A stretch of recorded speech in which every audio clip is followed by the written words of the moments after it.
Snow whispered against the high stone battlements of Winterfell, each flake a pale ghost of the long night that pressed its cold cheek to the north. Beneath the battlements, the courtyard was a quiet sea of drifts and shadows, torches flickering like embers fallen from the sky. Lyanna Stark moved through that courtyard alone at dawn, her riding cloak unfastened, storm-gray wool swirling around her calves, as though the wind itself were an animal pacing at her side. She should have been inside the keep, finishing a simple breakfast of oats and honey before Maester Wallis recited the morning's tedium of letters. She should have been smiling politely, nothing more severe than a curved lip, while her father spoke of southern politics that tasted of dust. But dawn belonged to the restless, and to wolves, and to young women who felt the horizon calling their names like a hunting horn. Her breath fogged before her face as she reached Winterfell's main gate, already unbarred by two yawning guards whose eyes could scarcely track her pace. Beyond lay the Godswood, its sentinel oaks black against a sky the color of bruised ice. Lyanna had never feared the Godswood, never feared the tangled dark. It was a cathedral more sacred than any sept. She entered with the surety of one slipping through a silken curtain, her every step measured and quiet. When she knelt before the heart tree, her hands trembled only from cold. "Give me strength," she whispered to the pale, bleeding face carved into the weirwood. The old gods did not answer with words. A raven on a nearby branch shook out its wings, scattering frost. That was enough. From somewhere behind, another step sliced the hush. Lyanna rose at once, turning. Her brother Brandon emerged from the trees, taller than she remembered, though he had stood beside her the night before at supper. Morning had a way of reshaping him, his temper banked, his eyes soft with the peace he found only among the oaks. "You should be sleeping," Brandon said. She brushed snow from her gloves. "Were you sleeping, brother?" He laughed quietly, a rumble that misted in the chilled air. "I could not. Father's letters keep him pacing like a worried bear. Even sleep seems treacherous when ravens warn of southern storms." Mememai. Lyanna thought of those letters, of King Aerys's silent descent into fear, of Rhaegar Targaryen's keen, hungry eyes at Harrenhal, of whispers that named dragons restless in their stone crypt. She had danced with Rhaegar once. He had set a crown of winter roses upon her lap. The smell of them came back suddenly, sharp as pine resin in her lungs. She shivered. Brandon's gaze softened further, seeing more than she wished. "I know you miss the South," he said, "but remember winter will come for us all. We must keep our hearths bright." "It is not warmth I miss," she replied. "Nor roses, it is," she faltered, surprised by the unsteady note in her own voice. What did she miss? Sometimes she thought she longed for motion itself, the ungovernable wind, the great roads sweeping east and south. Sometimes she longed to prove the North need not bow. "Rhaegar writes to you still?" Brandon asked at last, too blunt for his own good. "He writes to father," Lyanna corrected, "and father lets the ravens go unanswered. A dance and a garland do not make a betrothal." "Ben?" Brandon dipped his head, snow catching in the dark of his hair. "I trust you, little sister," he murmured. "I do not always trust myself," she admitted, and turned her eyes back to the weirwood's bleeding face before the words could hang between them. By noon the gray clouds parted to a brittle sun. Winterfell stirred, iron clanging from the forge, dogs chasing one another across churned snow, the stables alive with steaming horses. Eddard Stark, clean-shaven and grave, watched from an open window off the great keep, arms folded. Ned was second son, yet already he bore the weight of a lord in the lines at his mouth. When he saw Lyanna below, fussing with the strap of her mare's saddle, he descended the stairs two at a time, boots patterned with frost. "Where are you riding?" he asked, voice low but firm. She tested the saddle girth again. "To the banks of the White Knife. A short gallop will do the mare good." "And you?" "I might remember how to breathe." His silence was disapproving, but gentler than Brandon's bluntness. "Take a guard," he said. "Benjen will ride with you." The youngest Stark appeared then, cheeks flushed from running. Benjen hardly needed urging. Adventure glittered in his bright eyes. Lyanna mounted and reached a hand to her little brother. He rode behind her gladly, arms around her waist, shouting when the mare surged forward through Winterfell's gate in a spray of snow. They galloped until the world blurred. Wolf pines flashing past, the river sparkling like a sword edge beneath pale sun. Lyanna let the cold sting her tears away, let wind fill the hollow place that letters and politics could not. At last, they slowed near a bend in the White Knife, where the water ran unfrozen over rocks slick as black glass. Benjen jumped down first, skidding on icy mud. "One day," he panted, "I'll race you to the wall itself." "You'll lose," she teased, dismounting. She drank from a skin, sweet water caught from melted snow, then sat with her back to a silver birch. The river's murmur was a lullaby she had known since girlhood. It softened thoughts of dragons and kings and garlands. Benjen skimmed stones, laughing as each one hopped thrice before sinking. But as the sun climbed, the river's mirror flashed with something darker than water. Benjen froze, mid-throw. "Lyanna," he whispered. "Look." Upstream, half a dozen riders in mail splashed through the shallows, their cloaks pale blue with the crowned stag embossed in black thread. Stormlanders, men sworn to Robert Baratheon. Heart-thudding, Lyanna rose. "Hail!" she called. Her voice skipped stones of its own, flint sharp across the water. The leading rider lifted his visor. A black beard, coarse and thick, framed a grin as wide as the sky. "Lyanna Stark," he bellowed. "I thought the North kept its maidens locked behind walls, but here you roam like a wildcat." Benjen sighed with theatrical misery. Robert Baratheon guided his destrier ashore. Wet hooves churned.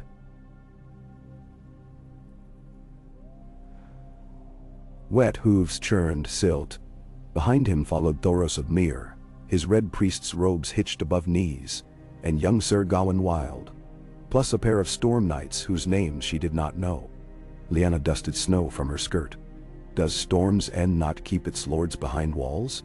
Robert laughed, a cannonade of sound that sent crows fleeing from trees. "Storm's End cannot hold me, and neither did Stony Sap." He leapt from the saddle with astonishing grace for so large a man, slammed a knee to the ground, and offered her a single frost-covered rose. "I brought this from south of the neck," he said. "It nearly died crossing Moat Cailin, but what is a rose without hardship?" Benjen groaned in disgust. Lyanna accepted the flower despite herself. "You brave the winter roads for roses?" she asked. "For you," Robert said. "And for the joy of seeing the dour faces of your brothers when I stride into Winterfell unannounced." Lyanna tried to hide a smile. Robert's devotion had once felt flattering, then suffocating, and now it felt complicated. She twirled the rose by its stem, pricking her thumb on a thorn. A bead of blood bloomed brilliant red, like the weirwood's sap. Robert noticed. "The rose draws blood," he said, suddenly gentle. He took her hand, kissed the drop away. In another life she might have let such chivalry carry her south in a Stormlord's arms. But wind changed directions, and hearts could too. Sir Thoros dismounted, his bald head shining. "We bring tidings from King's Landing," he announced, voice less solemn than the words. "None sent us. We come because we fear ravens may be turned aside by men less brave than snow." Lyanna stiffened. "What tidings?" Robert rested one hand on his sword pommel. "Aerys summons your father to court," he said. "He demands answers for rumors that the Starks plot rebellion." Benjen's stone plopped into the river unheeded. Lyanna stepped closer. "Rebellion?" she echoed. "Some whisper you mean to name Rhaegar king in Aerys' stead." Thoros supplied. "Others claim Brandon intends to bend knee to Dorne, of all unlikely allies. The rumors matter less than the summons. Your father is ordered to appear by the equinox. If he refuses, he will be declared traitor." Lyanna felt the river's chill creep into her bones.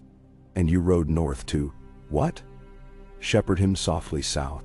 To stand beside him," Robert said. "And beside you." He glanced over her shoulder toward the castle hidden by forest. "I would not have the Mad King threaten any Stark while I live." "Nor will he," she said. Inside she tasted ash, for even she knew a summons was a snare.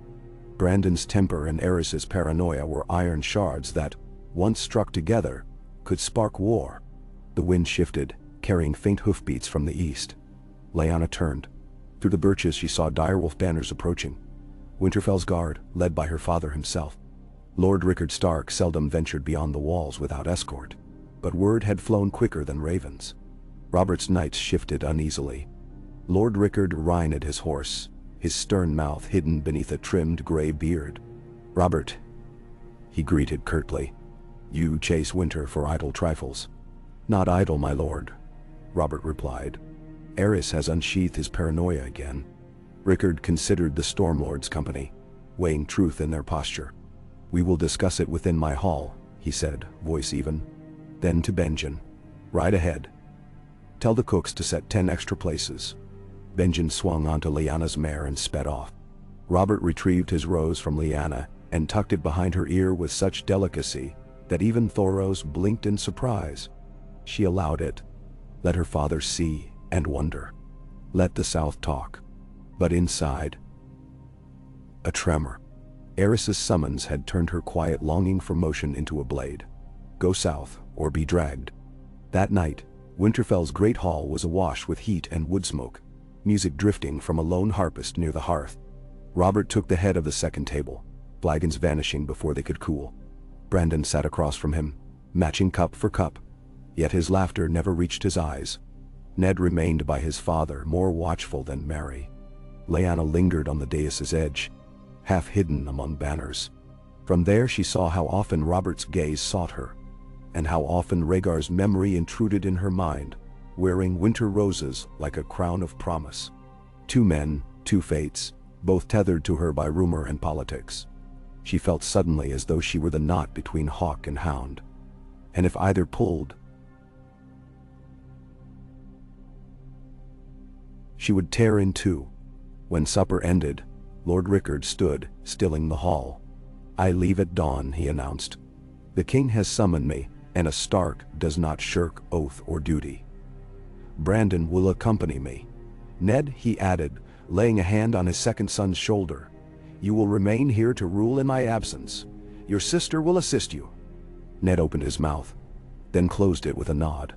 Brendan slammed his goblet down hard enough to crack the rim. "I would ride at the head of an army," he growled. "An army marches only when war is certain," Rickard replied. "We are not at war." Yet no one in the hall believed him. Not after Eris' last purges, not after the wildfire rumors. The silence that followed was threaded with dread.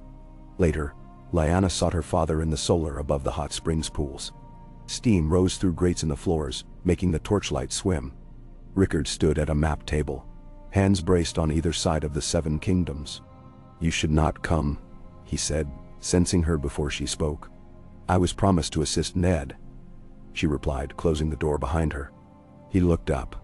"Eris listens less to wise counsel each year. Your presence might provoke him further. The court is a pit of serpents. Men now will say." She stepped forward. "Serpents fear wolves, father." His stern face softened. "You are a wolf, and more." He reached into a chest and withdrew something wrapped in fur.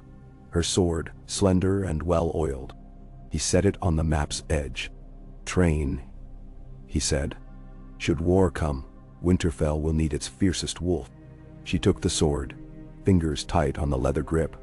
"Is war coming?" "I pray not." "Then why do you look as though you march to your death?" He smiled sadly. "Because when honor meets madness, honor bleeds." Morning's first horn marked their departure. Lyanna stood atop the east wall, watching riders string along the King's Road like beads on a prayer chain. Her father at their head, Brandon close. Robert rode beside them for a league, vowing to return with an army if harm befell a single Stark heir. When the dust settled and Winterfell's gate closed, the castle felt suddenly older, heavier, as though the stones themselves awaited verdict. Ned assumed duties with quiet determination, but each raven that arrived from the south carried little hope. The first letter spoke only of delays at Moat Cailin, a broken wheel, poor roads. The second arrived a week later, ink blurred from rain, Kingsguard escort met at Maidenpool, proceeding to King's Landing. No mention of goodwill. No mention of airy mood. Lyanna practiced her swordplay in the yard, sparring against Sir Roderick Castle day and night. Snow stung her cheeks, steel bruised her arms, yet she refused to tire. She dreamed of ravens aflame, of roses falling like blood on white armor, of Rhaegar's harp giving way to Robert's warhammer. Each dawn she woke with the taste of iron in her mouth, and the sword felt lighter in her hand. Within a fortnight, the third raven came, wordless, sealed with the dragon sigil, addressed to Eddard Stark. Ned broke it before the entire household, hand trembling, his face drained of color. Lyanna stepped closer, heart thrumming. "What does it say?" Maester Wallis asked. Ned's voice cracked. "Our father is arrested. Brandon too. Charged with conspiracy against the crown. They are held in the Red Keep, awaiting judgment." The courtyard erupted, guards cursing, servants weeping. Lyanna felt the world tilt. She steadied herself against a pillar. The cold had never frightened her, yet now she was suddenly aware of how wide the north spread between her and King's Landing. A wilderness of rime and ruin through which ravens flew slower than fear. That night, she found Ned alone in their father's solar, the map table bare save for a single candle. He stared at the flame as though it held every answer. "We ride south," Lyanna said. Ned did not look up. "And do what? Bring them home? With swords? If need be." He pressed thumb and forefinger to his eyes. "Ares will burn us all. Then we do not go alone." At that, he raised his head slowly. She saw the grief there, but behind it burned something fiercer, the same fire that lived in Brandon. "Robert?" he asked. "And Jon Arryn," she said. "The Vale will not stomach dishonor. House Baratheon will not forsake Lord Rickard. We call our banners." Ned had exhaled, a gasp that might have been relief or terror. "Rhaegar might intercede. Rhaegar's silence damns him." She interrupted. "If he stands with his father, he stands against us." She expected him to argue. Instead he stood, pushing the chair back with a scrape. "I will send ravens tonight," he said. "But even if Robert rides, even if Jon Arryn rides, an open rebellion will drown the kingdoms in blood." "Blood flows already," she answered. "It merely waits to be seen." In the weeks that followed, Winterfell became a forge. Snow cloaked the world in white purity, while men hammered iron into shapes of war. Bannermen arrived under direwolf standards, Manderleys from White Harbor, Glovers from Deepwood Motte, Serwins, Hornwoods, ashes of old feuds, forgotten beneath the cold necessity of loyalty. Ned drilled them in the yard, face set like chiseled stone. Lyanna rode among the levies each dawn, inspecting spear shafts, watching for weak laces in leather. She spoke to the men as her father would have, plain words, no sweeter than bread. They loved her for it, though some lowered eyes shyly, for she wore sword and mail, her long dark hair braided back with strips of gray fur. Ravens returned from Storm's End bearing Robert's oath. The ancient Storm King's words, "Ours is the fury," scrawled beneath a simple promise of marriage should victory be theirs. From the Eyrie came Jon Arryn's sigil, the sky above the moon, and a cryptic line, "The falcon flies at dawn." Yet from King's Landing there was only silence. On the night the banners mustered in the courtyard, Lyanna climbed Winterfell's tallest tower. From there she saw torches stretching south in wavering lines. The first march of the North in a generation, a river of fire slipping through snow. She hugged her cloak tighter, eyes wet not from wind, but from the ache of leaving. Winterfell would stand, but its heart went with the host. Benjen found her, breathless from stairs. "Ned wants you," he said between puffs. "We ride within the hour." She nodded. Then she knelt, brushing gloved fingers against the rough stone parapet. "Watch over them," she prayed to the old gods. "Watch over us all." The march began beneath a half-moon so thin it could cut. Hooves crunched snow.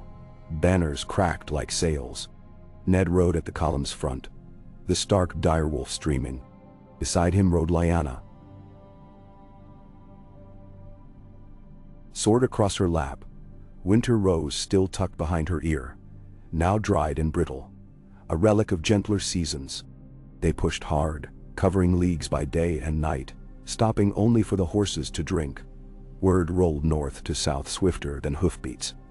Houses Baratheon and Arryn had joined banners at the Trident, forging a pact sealed by shared outrage. The river lords of Tully hesitated, caught between blood ties to the south and old grudges. But rumor insisted Lord Hoster's daughters pleaded for peace. In Dorne the princes watched, viper still, mindful of Elia and her children in King's Landing, a hostage chain binding the dragon's tail. Yet rebellion's heart was not the Trident nor the Eyrie. It was within the walls of King's Landing where madness sat the throne. Some said Aerys would burn his prisoners the moment Northern or Stormland hosts appeared at the city's edges. Others whispered that Rhaegar begged his father for clemency. His silver head bowed. No word confirmed either. At Moat Cailin, Lyanna's host met the vanguard from the Vale. Sleek columns of knights in moon and falcon livery,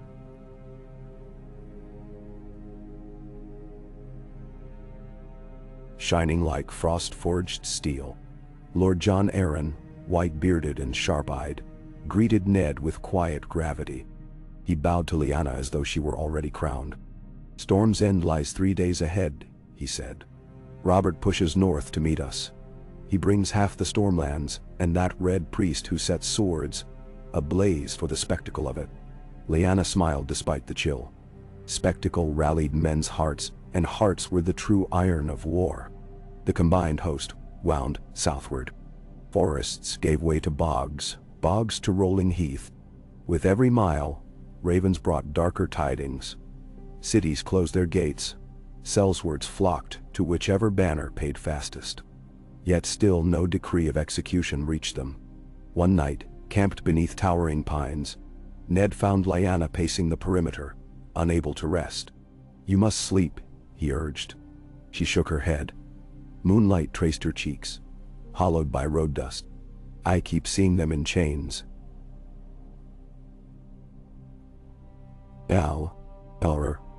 Father Brandon. "They are alive," Ned said, though faith cost effort. "And if Aerys brings wildfire to the dungeons, I will tear the gates down myself." She stopped pacing. "Not alone," she said softly. He offered his hand. Brother and sister stood beneath the stars, fingers clasped. The pines whispered. Somewhere far east, a wolf howled. At last the host reached the crossroad, where the King's Road met the Storm Road. There they found Robert, mounted upon a massive courser black as pitch. He looked a bear clad in plate, smile brighter than his polished breastplate. Thunderous cheers rolled across the camp as he embraced Ned, nearly cracking his ribs, then swung Lyanna around in a circle like a child's toy. The council that followed was held in a massive pavilion of striped canvas. Torches flared, throwing shadows over maps weighted with daggers. Lords Mormont, Glover, Castle, Estermont, Connington, names that would seed songs, clustered around the table. Robert slammed his fist down.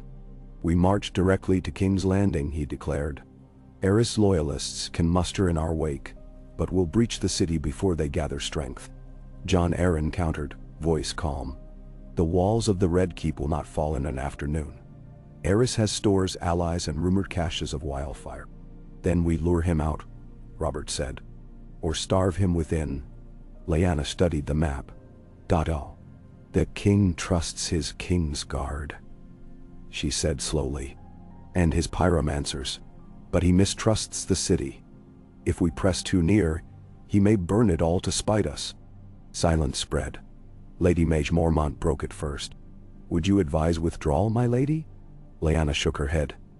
"Aerys rules by fear.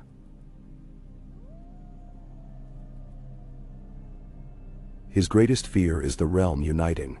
We must show him 7 great houses stand together. If he believes the dragons alone are isolated, perhaps he will parley." Robert scowled. "Parley with a madman? A show of unity will stir the city's own anger against him," Jon Arryn interjected. "If Flea Bottom riots, his pyromancers will have to guard their own stores rather than torch ours." Ned nodded. And if Rhaegar sides with us, the dragons lose their wings. Robert's eyes flashed. Rhaegar's wings are silver lies. He will not side with anyone but his reflection. Lyanna felt the sting of winter roses once more. She set her jaw. Then let it be decided in King's Landing. But we must move swiftly before Tywin Lannister chooses a side. Casterly Rock's gold could unmake any siege. At dawn the host broke camp. 200 banners rippled, a tapestry of colors against pewter sky. Farmers abandoned fields to watch the columns pass. Some cheering, some weeping, some holding children aloft to see the beginning of something vast and uncertain. Lyanna rode between Ned and Robert at the vanguard. Jon Arryn followed with his knights, then the Riverlords newly sworn, Sir Brynden Tully having convinced his brother at last. Behind them trundled wagons of grain, barrels of pitch, litters for the wounded who must surely come, though no battle had yet been fought. 3 days south of Harrenhal, scouts reported a royal host encamped along the Blackwater Rush. 10,000 men under Prince Rhaegar's command. No dragon banners flew, only the sigil of the prince's personal guard. 3-headed dragon crowned by a harp of silver. Robert's face darkened like gathering storm. He means to cut us off from the city, he said. Lyanna's pulse thundered. Or parley. That night, as the armies drew within sight, torch fires dotting opposite banks of the Blackwater like constellations, Rhaegar sent a single envoy under flag of truce. The man, one Sir Alyard Stone, bore a scroll sealed with silver wax, and the prince's crown stamp. Ned broke it before the council fire. Prince Rhaegar Targaryen requests audience with Lady Lyanna Stark on the morrow, at midday, upon the banks of the Blackwater. One companion only. No blades. Under sacred guest right, none shall harm the other, upon pain of exile and death. The flames crackled. Robert seized the scroll, crumpled it in a gauntleted fist. He dares demand parley with my betrothed alone. I will meet him, Lyanna said. Her voice startled even herself with its certainty. Ned grabbed her arm. It could be a snare. Then let them try to snare the North's fury, she replied. But I must know what game he plays. Robert turned, eyes glinting like a hammer lifted to strike. If he lays one finger, I will return, she promised, feeling the rose's dried petals crackle at her ear. And if I do not, burn the world. At dawn, fog wreathed the river. Lyanna rode with Ned as sole companion, unarmored save for a leather jerkin and heavy cloak. Her sword remained with Robert under guard. Only a dagger, ceremonial and sheathed, adorned her belt, per the prince's terms. Rhaegar waited on a spit of land where reeds hissed in the current. He wore no crown, only a plain cloak the color of dusk, his silver hair tied back. 2 Kingsguards stood a respectful distance away, white cloaks unmoving as marble. Lyanna dismounted, steady despite the river's icy breath. Ned followed, silent. Rhaegar inclined his head. My lady, he said. Your grace, she replied. She did not kneel. His lips curved faintly, as though he expected no less. I come not as prince, he said, but as son. My father's fears have bound him tighter than any chain. Already he prepares wildfire beneath the city. Already he speaks of purifying traitors by flame. He glanced downriver, toward the unseen walls. I cannot stop him without allies. Ned's hand hovered near his empty hip. Release our father and brother, he said. Then we talk of allies. They live, Rhaegar answered, but he will not free them. I can, however, ensure their safety. If the lords of the north and Stormland swear swords to me, not Aerys. Now. Lyanna felt the ground tilt again. She had imagined this moment often, Rhaegar's plea, his noble face earnest. But fantasy crumbled in the damp river air. You would supplant your father? She asked. I would spare the realm his madness. And wear the crown yourself? Rhaegar's violet eyes flickered.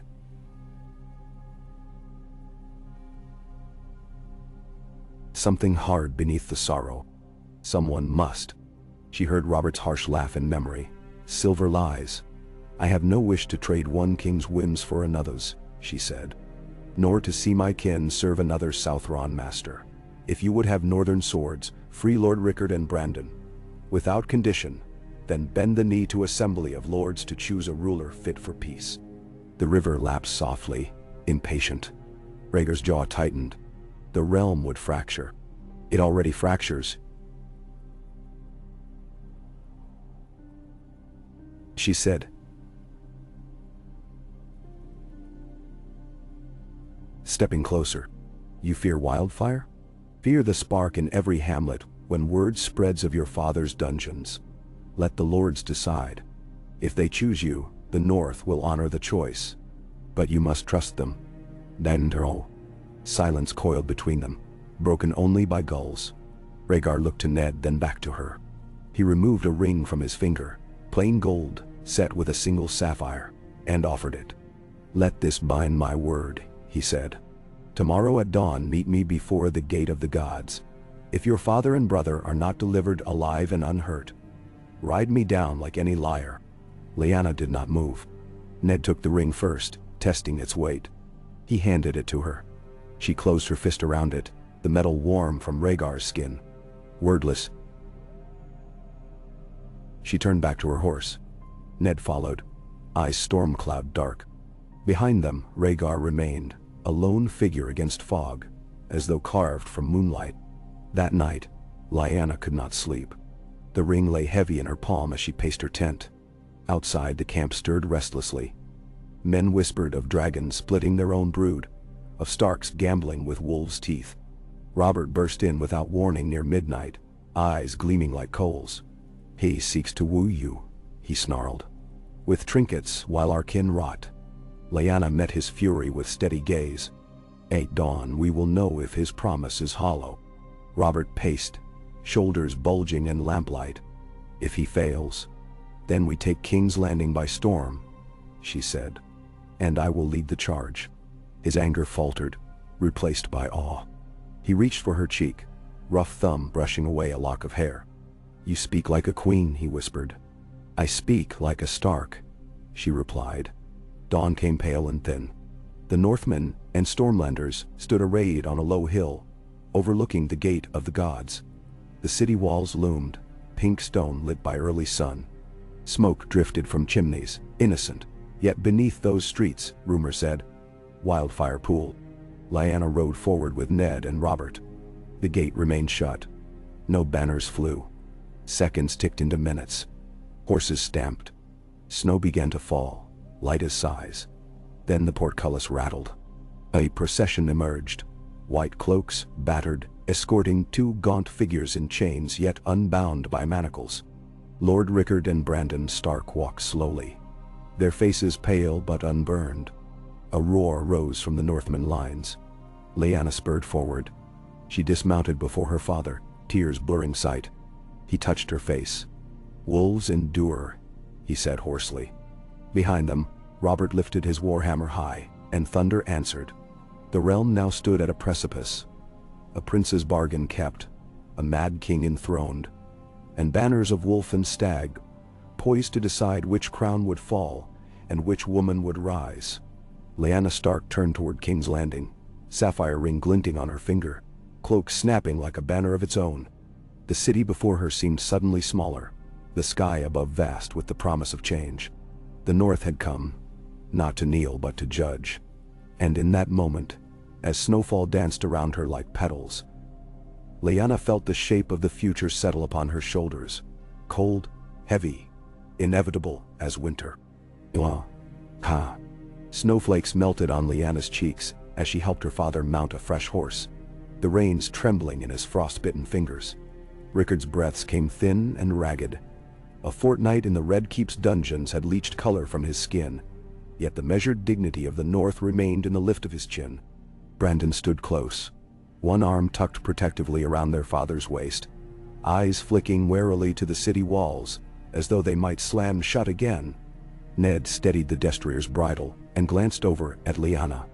A single nod passed between them, an unspoken pact never to trust the Dragon's Gate twice.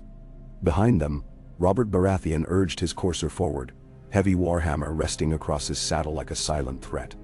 The release of the Starks had come without fanfare. No musicians, no lavish apology, no sudden lifting of the portcullis to fanfare and white roses. Only that grim procession watched by 100 wary archers lining the battlements. Arrows knocked, though their bowstrings slackened when no blow fell. Baratheons, Arryns, Mormonts, Conningtons, Tullys, Glovers, Castles, Serwins, Hornwoods, Estermonts. Every great house that had come in arms now stared at the open gate in a hush that tasted of first snow on the tongue. The realm seemed to balance on a single knife edge of silence. Rhaegar's envoys, Sir Oswell Went and Sir Jonathan Darry, awaited the Starks' procession, white cloaks limp in the faint breeze. Neither smiled, though Jonathan's eyes betrayed a hint of fragile relief. Oswell's expression remained unreadable beneath the shadow of his helm. He saluted Rickard, then Ned, then Lyanna in turn. His voice, when it came, carried across the stilled camp. "His Grace the King offers safe conduct into the city for Lord Rickard and his household," Oswell declared. "No oaths demanded, no ransom asked. Let us bind this gift with peace." Robert's deep laugh split the quiet. "Aerys gifts back the freedom he stole," he said, iron in his tone. "We'll not toss garlands at his feet for that." Sir Jonathan flicked a glance to Lyanna. "Yet princes keep their word," he replied, careful. "Prince Rhaegar honors guest right, lady, as he promised." Lyanna dipped her head once. Acknowledgement rather than assent. "Guest right ends at the door," she reminded them. "The North remembers." Oswell gestured toward the open gate. "Lord Rickard is free to depart south or north as he chooses. Prince Rhaegar further invites the houses gathered here to a council on the morrow, within the great sept of Baelor, that eyes of gods and men may witness talk of peace." Bane, the great septi. Lyanna's pulse fluttered. A bold stage for fragile hope, and a pit for ambush. She studied Jonathan's face and found no hint of falsehood, only exhaustion. Still, Robert's distrust mirrored her own. He leaned toward Ned, voice low but carrying. "If the Mad King is baiting us into those marble halls," Robert murmured, "I say we tear them down stone by stone. Our father needs rest." Ned answered, equally low. "The council can buy us a single day to mend wounds, gather eyes within the city, and gauge the truth of wildfire rumors." Robert harumphed. "One day, Ned. Then steel speaks." Lyanna turned her horse to survey the host spilled across the fields beyond the Gate of the Gods. Banners drooping beneath new snow. Tents pitched in muddy rows. 7 kingdoms knit together only by outrage stood now as uneasy neighbors. The city before them looked deceptively calm. Towers pink in sunrise, domes glimmering, gulls wheeling lazy circles above docks. Yet beneath that calm, she sensed hidden tremors, rats scuttling before a quake. She faced Oswell Went. "Lord Stark and his sons will accept quarters in the city tonight," she said. "I will accompany them. Our banners remain beyond the walls until council's end." A ripple passed through listeners. Robert's jaw set so hard Lyanna feared he might shatter a tooth. He wheeled on her, voice gruff but urgent. "The city is a den of daggers." "I know its shadows," she answered. "Better than wildfire in blind walls." Ned placed a hand on Robert's arm. "We agreed," he reminded. "One day. Let the wolves sniff the lair." Robert looked from one sibling to the other, then to Brandon, whose fiery spirit banking beneath premature lines of captivity had made him older than his years. Brandon nodded once, surprising them all. Robert exhaled heavily. "Storms end, banners stay without," he declared.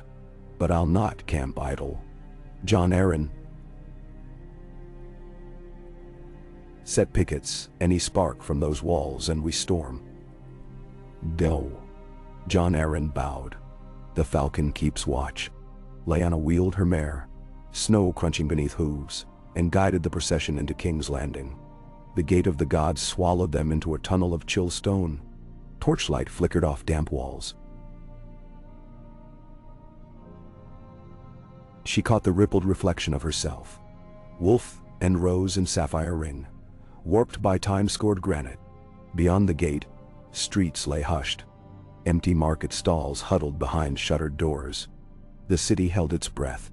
They rode the length of the street of steel. Smiths paused mid-hammer, sparks stuttering to ash as they caught sight of the freed northern lord moving upright once more. Whispers followed like trailing smoke. Stark, dungeons, wildfire, Stag's fury, Wolf Queen?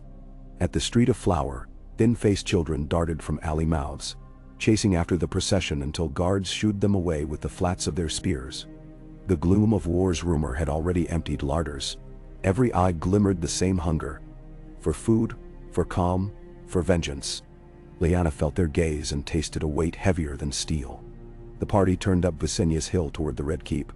Lyanna's gaze climbed crimson walls to where the king's banner, three-headed dragon on black, snapped solitary. No crowned stag, no moon and falcon, no direwolf stitched beside the dragon. Yet there, upon a slender flagstaff jutted from a tower, housing the quarters of the White Cloaks, fluttered a scrap of dust-colored cloth, etched with a pale silver harp. Rhaegar's private standard. A quiet statement of fracture writ small in silk. Sir Barristan Selmy awaited them at the keep's gate, helm beneath his arm. "Lord Stark," he greeted, bowing with crisp precision. "His Grace assigns you Maegor's Holdfast for lodgings. You will find clean chambers and hot water. Healing poultices await." Rickard inclined his head, dignity undimmed. "My thanks, Sir Barristan. May the gods mend this rift quickly." Selmy's blue eyes met Lyanna's. Something like apology flickered behind them, then vanished into the stoic calm of a knight who had watched too many seasons turn. He gestured, and a retinue of household servants, none wearing the sigil of House Targaryen but plain gray, guided the Starks toward the inner ward. Lyanna dismounted and surrendered her mare to a stable boy. The boy's fingers shook around the reins. He stared at her sword hilt, eyes huge.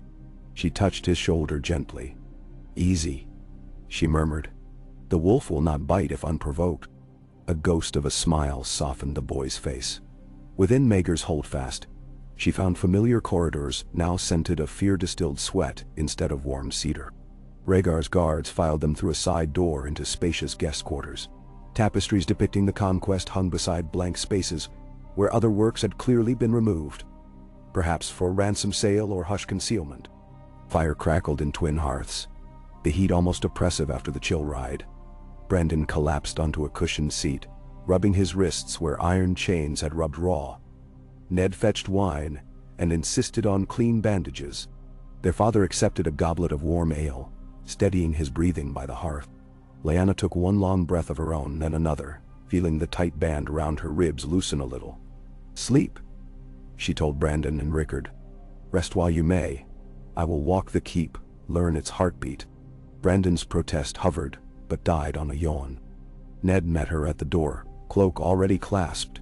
He would not let her roam alone. They slipped into the quiet hall, leaving their kin to rest. The Red Keep's corridors wound like veins through a giant's heart, pulsing with dim torchlight. Occasionally, servants glided past, eyes downcast, carrying baskets of linens or clay jars of water.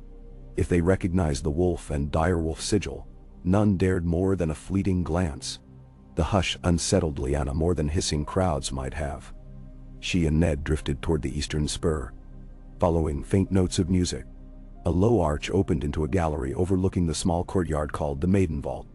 There, beneath a leaf-bare cherry tree, a lone harpist coaxed a haunting melody, rising minor notes weaving over major resolves, as though stitching grief to hope.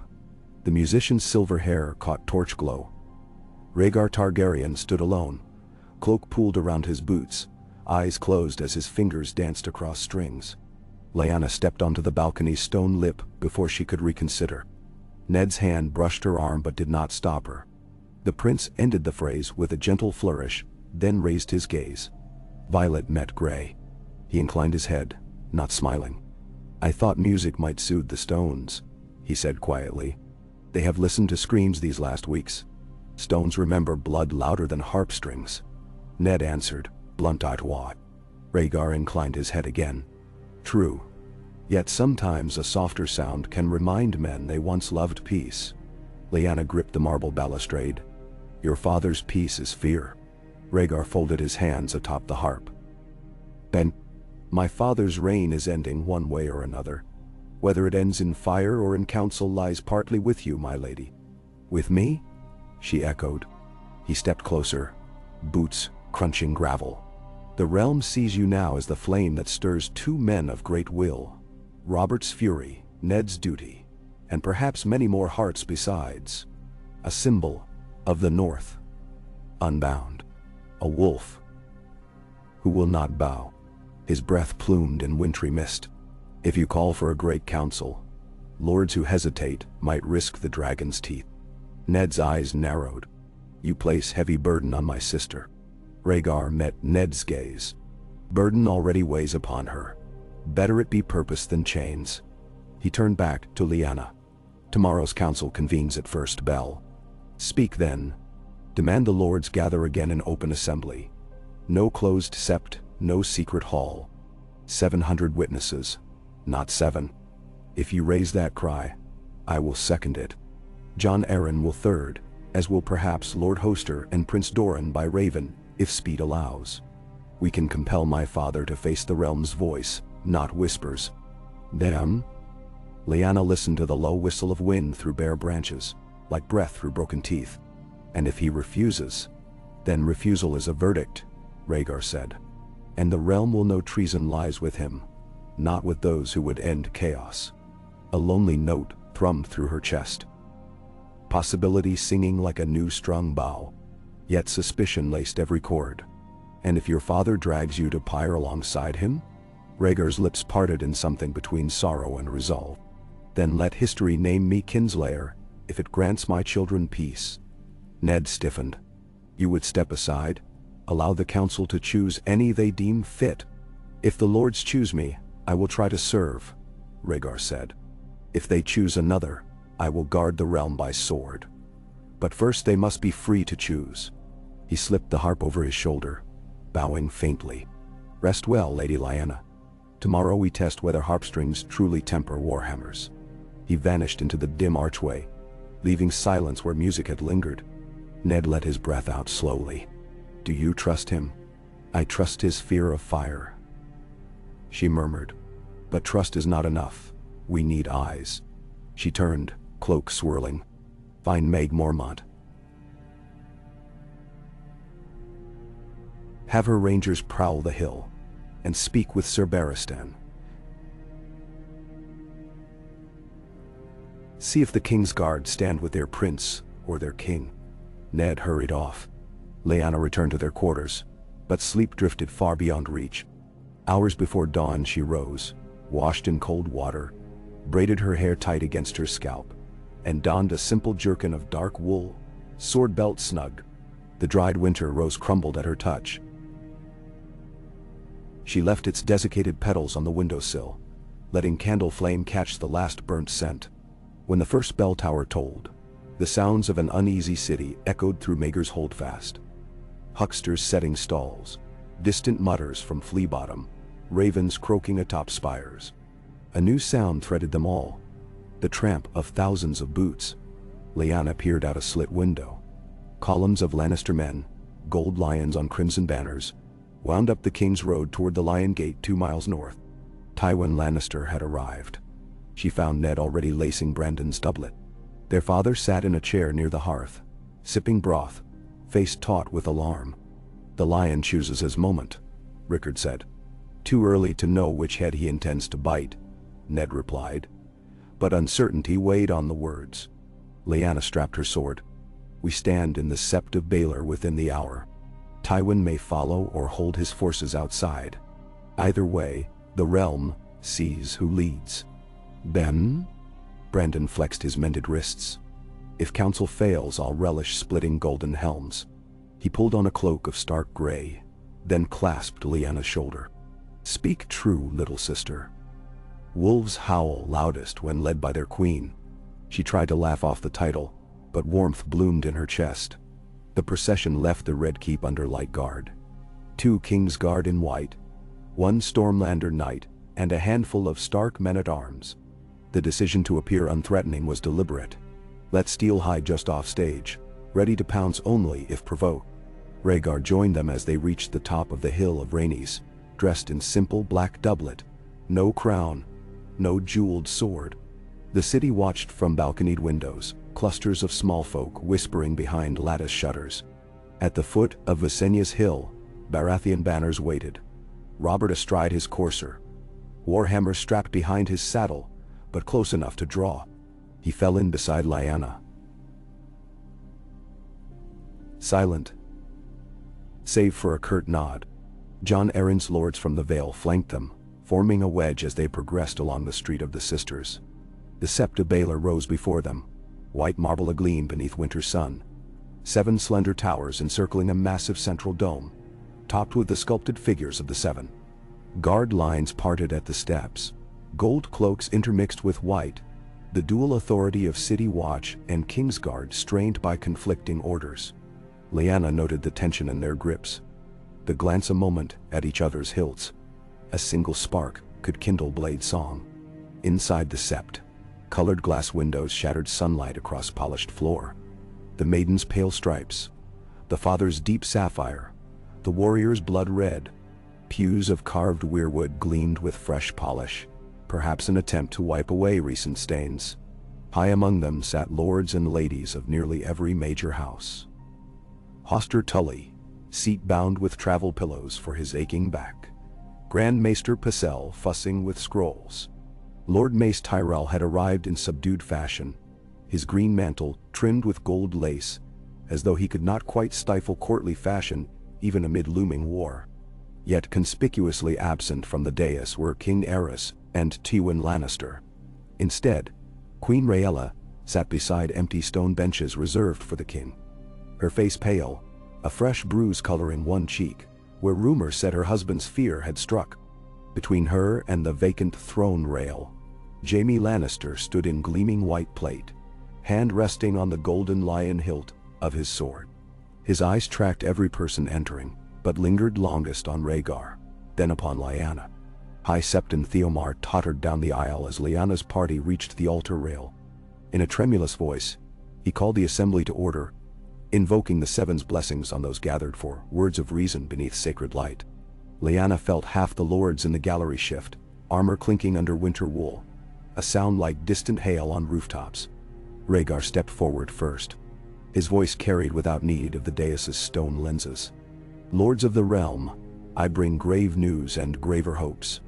The crown must answer accusations of unlawful imprisonment and brewing of wildfire beneath the city. These wrongs weigh heavy upon my heart. Pycelle coughed into a lace kerchief. His Grace King Aerys cannot attend this morning, he announced, voice dripping syrup, but fear glistening in his eyes. Afflicted by a chill of the chest. Afflicted by dread, Robert barked. Murmurs rippled.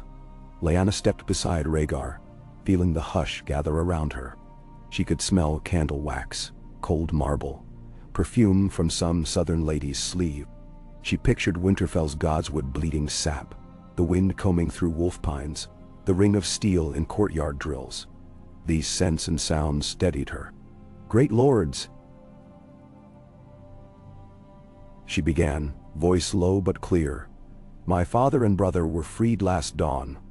Honor kept through Prince Rhaegar's pledge, yet this city still hides wildfire enough to murder thousands in a single madness. Rumor says the king commands its use should any herein step wrong. She turned slowly, sweeping gaze across benches. The North cannot bow to a threat of fire, nor can storms end. Nor can the Vale or Riverlands or any house that counts its folk as worthy of life. I call therefore upon this assembly to summon a great council of the realm, representatives of every house, high and low, to sit in open field, unarmed save for voices, and judge whether the present king remains fit to rule. Dull silence answered her, deep as Rootsmore Lake in winter. Then Jon Arryn rose. The falcon seconds the wolf, he pronounced. Let council be called.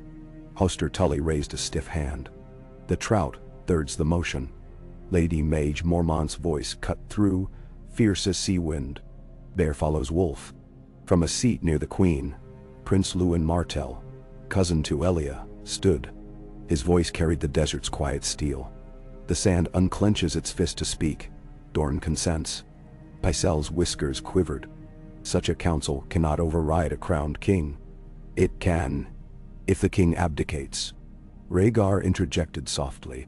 He laid a hand over his heart. I pledge here, before gods and men, to abide any council's verdict, even should they name me unfit. Will my father pledge the same? I fear not. Therefore this assembly must impel him. Then? Murders of murmurs swirled again, louder. Lord Mace Tyrell exchanged whispers with his eldest daughter, Marguerite, too young by some reckoning. Yet her eyes already assessed power like a deft jeweler. Old Lord Mooton of Maidenpool thumped his cane in assent. The tide turned. But waves meet cliffs. Tywin Lannister entered the Septon, boot heels echoing like war drums.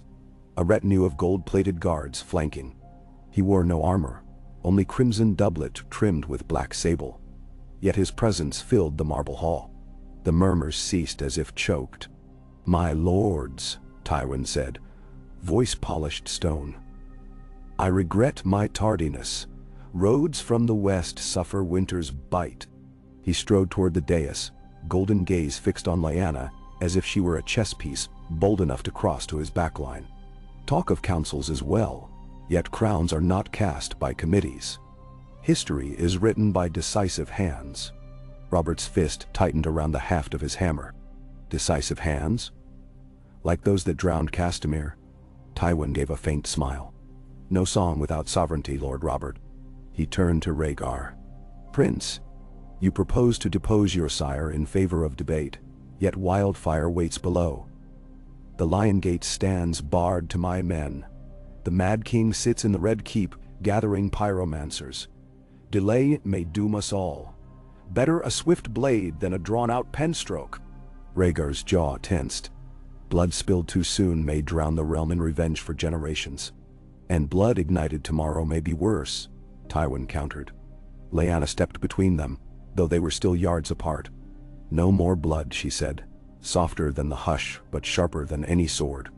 Not until every choice stands plain before the realm. She turned to the High Septon.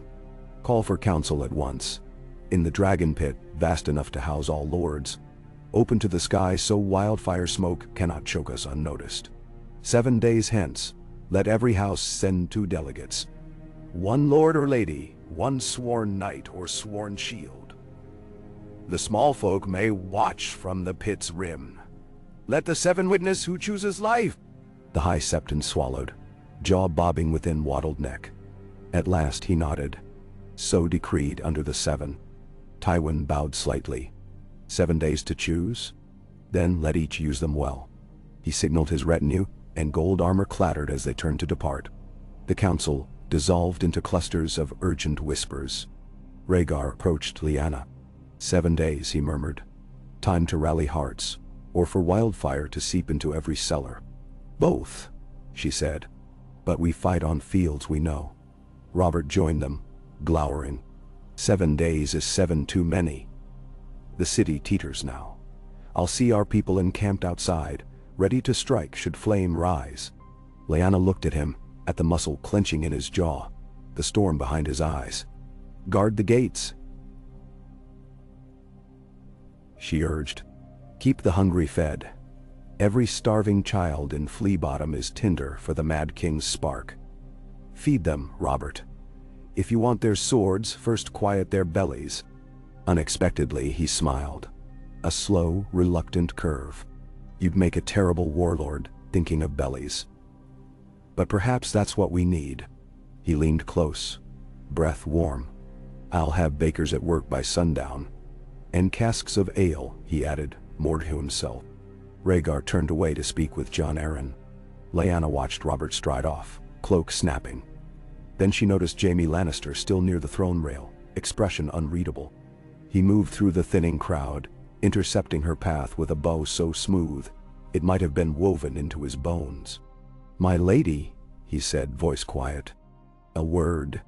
Ned appeared instantly, hand near sword, but Lyanna lifted a palm. "Speak, Sir Jaime." His green eyes flicked to the vacant spot where Eris should have presided. "My oath binds me to the king," he said. "But my conscience wrestles with what I have seen. Wildfire fills vaults beneath the city. The pyromancers finished packing over 500 jars last week, and more daily. He means to ignite not just you, but us all." Lyanna's throat tightened. "Why tell me?"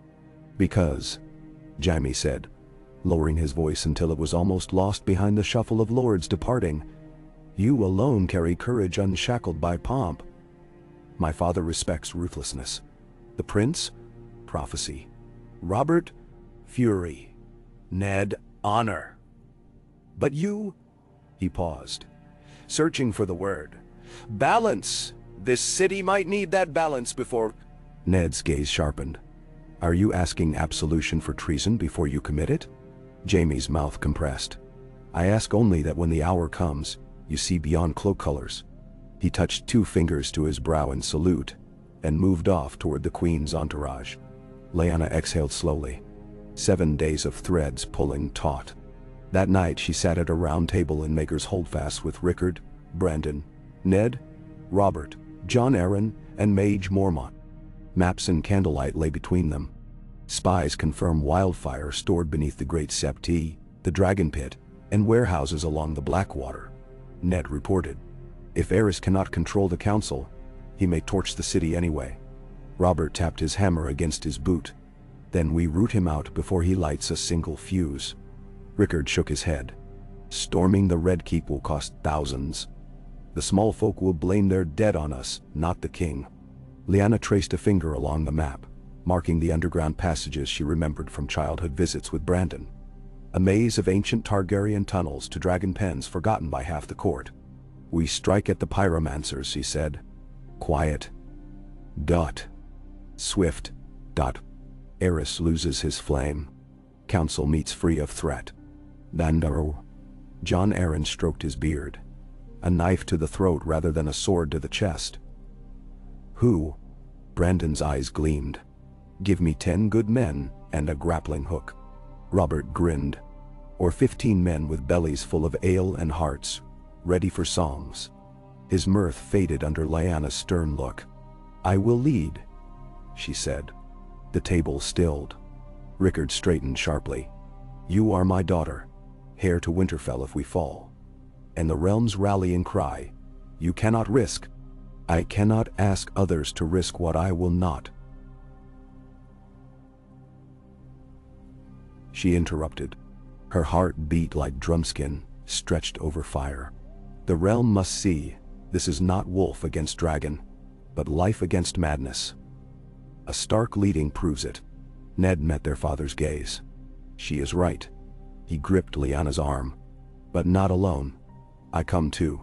Robert's voice thundered in protest, but soft eyes betrayed pride. "Then so do I." "No," she said. "You hold the outer host. If we fail, strike before wildfire lights." She looked to Mage. "The Mormonts track in shadow. Choose 5 sisters of the forest, move with us." Mage's smile showed teeth. "The bears hunt tonight." Plans unfolded like midnight blooms. Secret tunnels from a disused sewer entrance in Flea Bottom. Climbing to the vault catacombs where alchemists stored their jars. Brandon would lead a diversion in full armor outside the Alchemist's Guildhouse, luring City Watch and Pyromancer guards. Meanwhile, Lyanna's team, herself, Ned, Meg, 2 Mormont Rangers named Jorel and Daisy, plus a slight, quick lad from Robert's retinue called Edric Storm, would slip beneath, douse the wildfire with sand and river water carried in wineskins, then collapse passages with black powder procured from Stormlands miners. If they succeeded, wildfire would be sealed away, useless. John Arryn pledged to coordinate riot control in case streets erupted. Robert to deploy bakeries and water wagons to placate the hungry. Rickard and Hoster Tully would guard Queen Rhaella and Elia Martell's children as leverage against Aerys' cruelty. 7 days, Lyanna said, rolling up the map. "We strike on the 5th, 2 nights before council. Let Aerys sleep sound until then." 5 days passed in a fevered blur. Lyanna toured Flea Bottom disguised in plain cloak, distributing bread and stew from cauldrons Robert's men erected in the market squares. She spoke with weavers, bordello girls, washerwomen, potboys, ears open for whispers of wildfire barrels, or alchemist movements. Each rumor mapped another artery of danger. By fourth dusk, they had charted 15 storage sites, but narrowed main stockpiles to 3. Guildhall vaults, cellars beneath the Great Sept, and hidden rooms under the dragon pit's broken stands. Rhaegar, meanwhile, met with lords behind closed doors, forging support for the council. Rumors said Tyrells leaned toward neutrality until wildfire threat resolved. Lannister gold lined uncertain pouches. Pycelle scribbled letters to no one. Queen Rhaella, kept in near house arrest by her king, sent Lyanna a ribbon of winter blue silk, small token of hope smuggled by a serving maid. On the 5th night, a moon thin as a sickled blade hung above the rooftops. Fog crept from the Blackwater, seeping through alleys. Brandon's diversion began at second bell. His armored company clattered past the Guildhall, bellowing drunken barbs about alchemists, turning their cloaks into chamber pots. Sellswards, believing a brawl imminent, joined the spectacle. City Watch converged with shouts. Torches flared. The parted crowd left a dark seam along the street's edge, exactly where Lyanna's company slipped into a cracked drain cap, descending into a stink of damp and rot.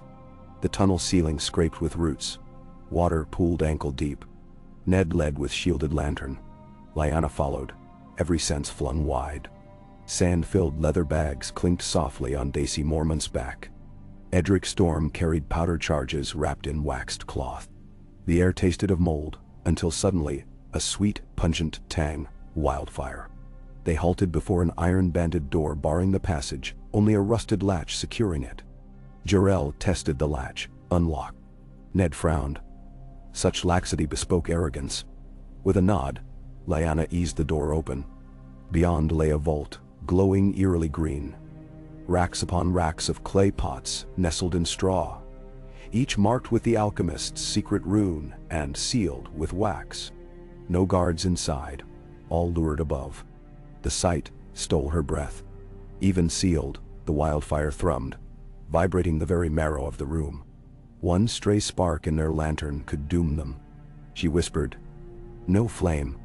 Ned shuttered the lantern. In near darkness, eyes adjusted to faint green ghostlight. They moved with swift precision. Meg and Daisy unslung sandbags, sprinkling fine granules over pot lids to smother any crack that might seep. Ned and Edric stacked powder satchels against supporting columns, fuses braided with pitch-soaked rope. Lyanna wielded a wooden mallet to tap open drainage pipes. Water gurgled in, chilling her boots to numbness. They worked without speech, only hand signals. A clang echoed from the stairwell above, guards returning sooner than planned. Heart thumping. Lyanna signaled final detonation prep. Edric set fuse lengths measured for 2 minutes. Ned touched flint to rope. A silent spark raced orange along tar. They retreated into the tunnel, dragging door shut. Meg slammed a wedge between latch and jamb. They ran, water splashing quietly, lungs burning. When they had counted 90 heartbeats, roughly the fuse, they ducked into a side culvert. A muffled roar reverberated through earth. Dust belched. A hot wind chased them. The tunnel bucked, ceiling shedding pebbles. Then quiet returned, except for distant shouts above. They forced open a rusted grate into a dry cistern and climbed a moss-limed ladder into a courtyard behind the Guildhall. Smoke leaked from seams in the street stones, but no green flame. The vault had collapsed inward. Wildfire drowned in muck. Brandon's diversion erupted into real melee, pyromancers screaming, blows traded with watchmen, city folk pelting both sides with rotten fruit. Lyanna's crew slipped into shadow, sounds of skirmish covering their withdrawal toward the next target. The Sept vaults. 3 streets over, Jaime Lannister stepped from an archway, armor gleaming in torch glow. Lyanna froze, sword half drawn. Jaime lifted both palms, empty. "Your work at the Guildhall shakes the pyromancers," he said quietly. "I can open the Sept vault doors, But we must hurry. The Mad King rages in Mager's rooftop tower, dispatching new orders to coat the city's wells with oil. Nenosau. Ned bristled. Treason against your oath. Treason to madness is loyalty to the realm. Jaime replied. He pivoted, leading them down a narrow alley. At the Great Sept's rear service entrance, 2 gold cloaks lounged. Jaime strode forward, voice crisp. Orders from the king. Vault inspection. The men snapped to attention, opened the postern grate. They never noticed the wolf and bear slipping inside behind him. Down spiral stairs thick with incense, they reached a bronze door. Jaime produced a key. Last chance to turn back, he murmured. Lyanna laid a hand on his gauntlet. If I live, I will speak for you at whatever court decides fate. He met her eyes. Live then. He turned the key. Inside, only 3 pyromancers tended small braziers near stacked jars. They looked up in alarm. Daisy Mormont slammed one's head with her cudgel. Ned locked another in chokehold until he slept. The third darted for a pull rope alarm. Lyanna tackled him, blade flat against his throat. Yield, she hissed. He stammered about sacred flame. She spared his life, binding him in cloth. Gagged. Repeat. Sandbags spread, jars drenched. Fuses lit. Fuse cords routed up staircases to outer yard where kegs of river water lay ready. Jaime himself offered his cloak to smother a stray ember. As they left the vaults, bells clanged from the city's western quarter. The Dragon Pit. Flames flickered atop the ruined dome. Someone ignited wildfire there already. Too many fronts, Ned muttered. We split, Lyanna said. Ned mage, secure queen and children. Jaime, with me, to the Dragon Pit. Men? They raced through alleys, smoke-stinging eyes. Flea Bottom erupting in panic. Robert's water wagons thundered north, trying to cut fire spread. Edric Storm sprinted ahead, agile as a cat, flags Robert's men would recognize. Screams rose where pyromancers hurled jars from rooftops like spiteful comets, igniting pools of green hell on cobbles. At the Dragon Pit, City Watch fought to keep crowds back from a breached wall belching emerald fire. Inside, the grand arena's stands burned in twisting sheets, but stone buttresses contained most flames. Lyanna spotted a knot of alchemists near the woolen gate, heaving more jars. She charged, sword flashing silver. Jaime parried a guard's halberd, countered with pommel strike. Lyanna's blade cut the strap of an alchemist's satchel. It spilled. One jar shattered, flames licking upward. She kicked it aside, grabbed the man's collar. Stop! She shouted, but zeal glazed his eyes. Wildfire had believers. He bit at her wrist. She slammed him unconscious. Smoke thickened. Heat blasted. Jaime dragged 2 barrows of damp sand, overturning onto fresh blazes, smothering. High on a collapsed arch, a silhouette hurled another jar. Jaime shouted a warning. Lyanna rolled as green flame erupted where she'd stood. Heat seared her calf, pain sharp. She staggered. Jaime reached her, pulling her beneath a half-fallen stone slab, as debris rained. Voices called through. Daisy and Jarell, having looped around via a servant's stair. Together they hauled Lyanna to her feet. The firestorm inside the pit finally slackened. Stone pillars collapsed onto barrels, crushing glass, quenching with rock dust. Robert's wagons arrived in the outer courtyard, dousing flaming debris. Small folk bucket lines surged bravely forward. By dawn's first light, the Dragon Pit smoldered, charred, but not detonated. Thousands of small folk gathered along the hills, cheering hoarsely at sight of direwolf banners that appeared through smoke. The Mad King's promise of purifying flame had failed. Ned approached, grime streaking his face, but a relieved smile. Queen and children safe, he reported. Your father guards them with Tully men. Barristan Selmy stands watch. Now. Lyanna sagged against a pillar, calf wound bandaged with torn linen. She met Jaime's gaze. Gratitude unspoken but clear. The council would convene tomorrow, one day earlier than planned by frantic accord. Lords desperate to end chaos before more sparks flew. Word carried by swift riders that Tywin sealed city gates to his own men, refusing heiress entry to Lannister quarter of the keep. Rhaegar confronted his father on Dawn's Ridge Walk. Not steel but tears rumored between them. The king retreated deeper into Maegor's tower, friendless. That night, Lyanna stood upon King's Landing's eastern wall, sea wind cooling her fevered skin. Fires now guttered low across rooftops, and roving patrols doused lingering embers. Robert found her there, gazing at ships bobbing in Blackwater Bay. He leaned his hammer against crenellation and crossed arms. "You nearly burned with the pit, wolf girl," he said, voice hoarse. "I told you, wolves endure."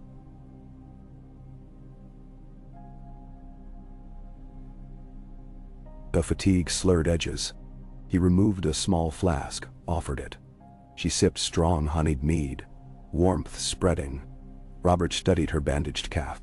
"A scar," he guessed. "Scar's witness," she replied.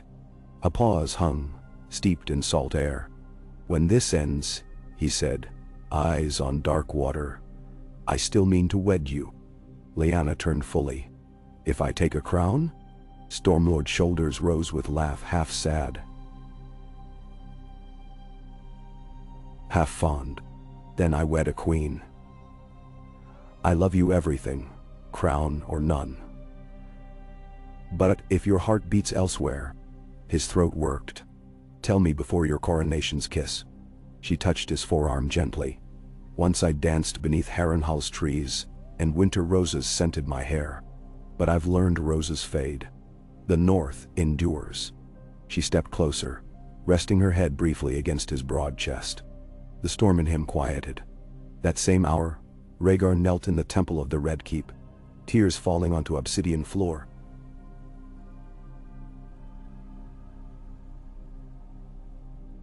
Harp silent at his side. Somewhere above, his father raged at locked doors, screaming for wildfire jars that no longer waited. In secret gallery, Jaime Lannister gripped his sword, weighing oaths against slaughter, and the taste of smoke still in lungs. Dawn's gold washed the city, when horns announced council call-up in the Dragon Pit's arena.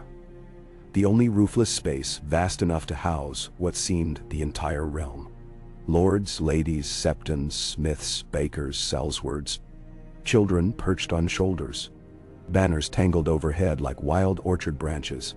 Lion, stag, wolf, trout, falcon, sun and spear, rose, bear, seahorse, kraken, spiral snail of the Wents, ashy ember of the Clegans.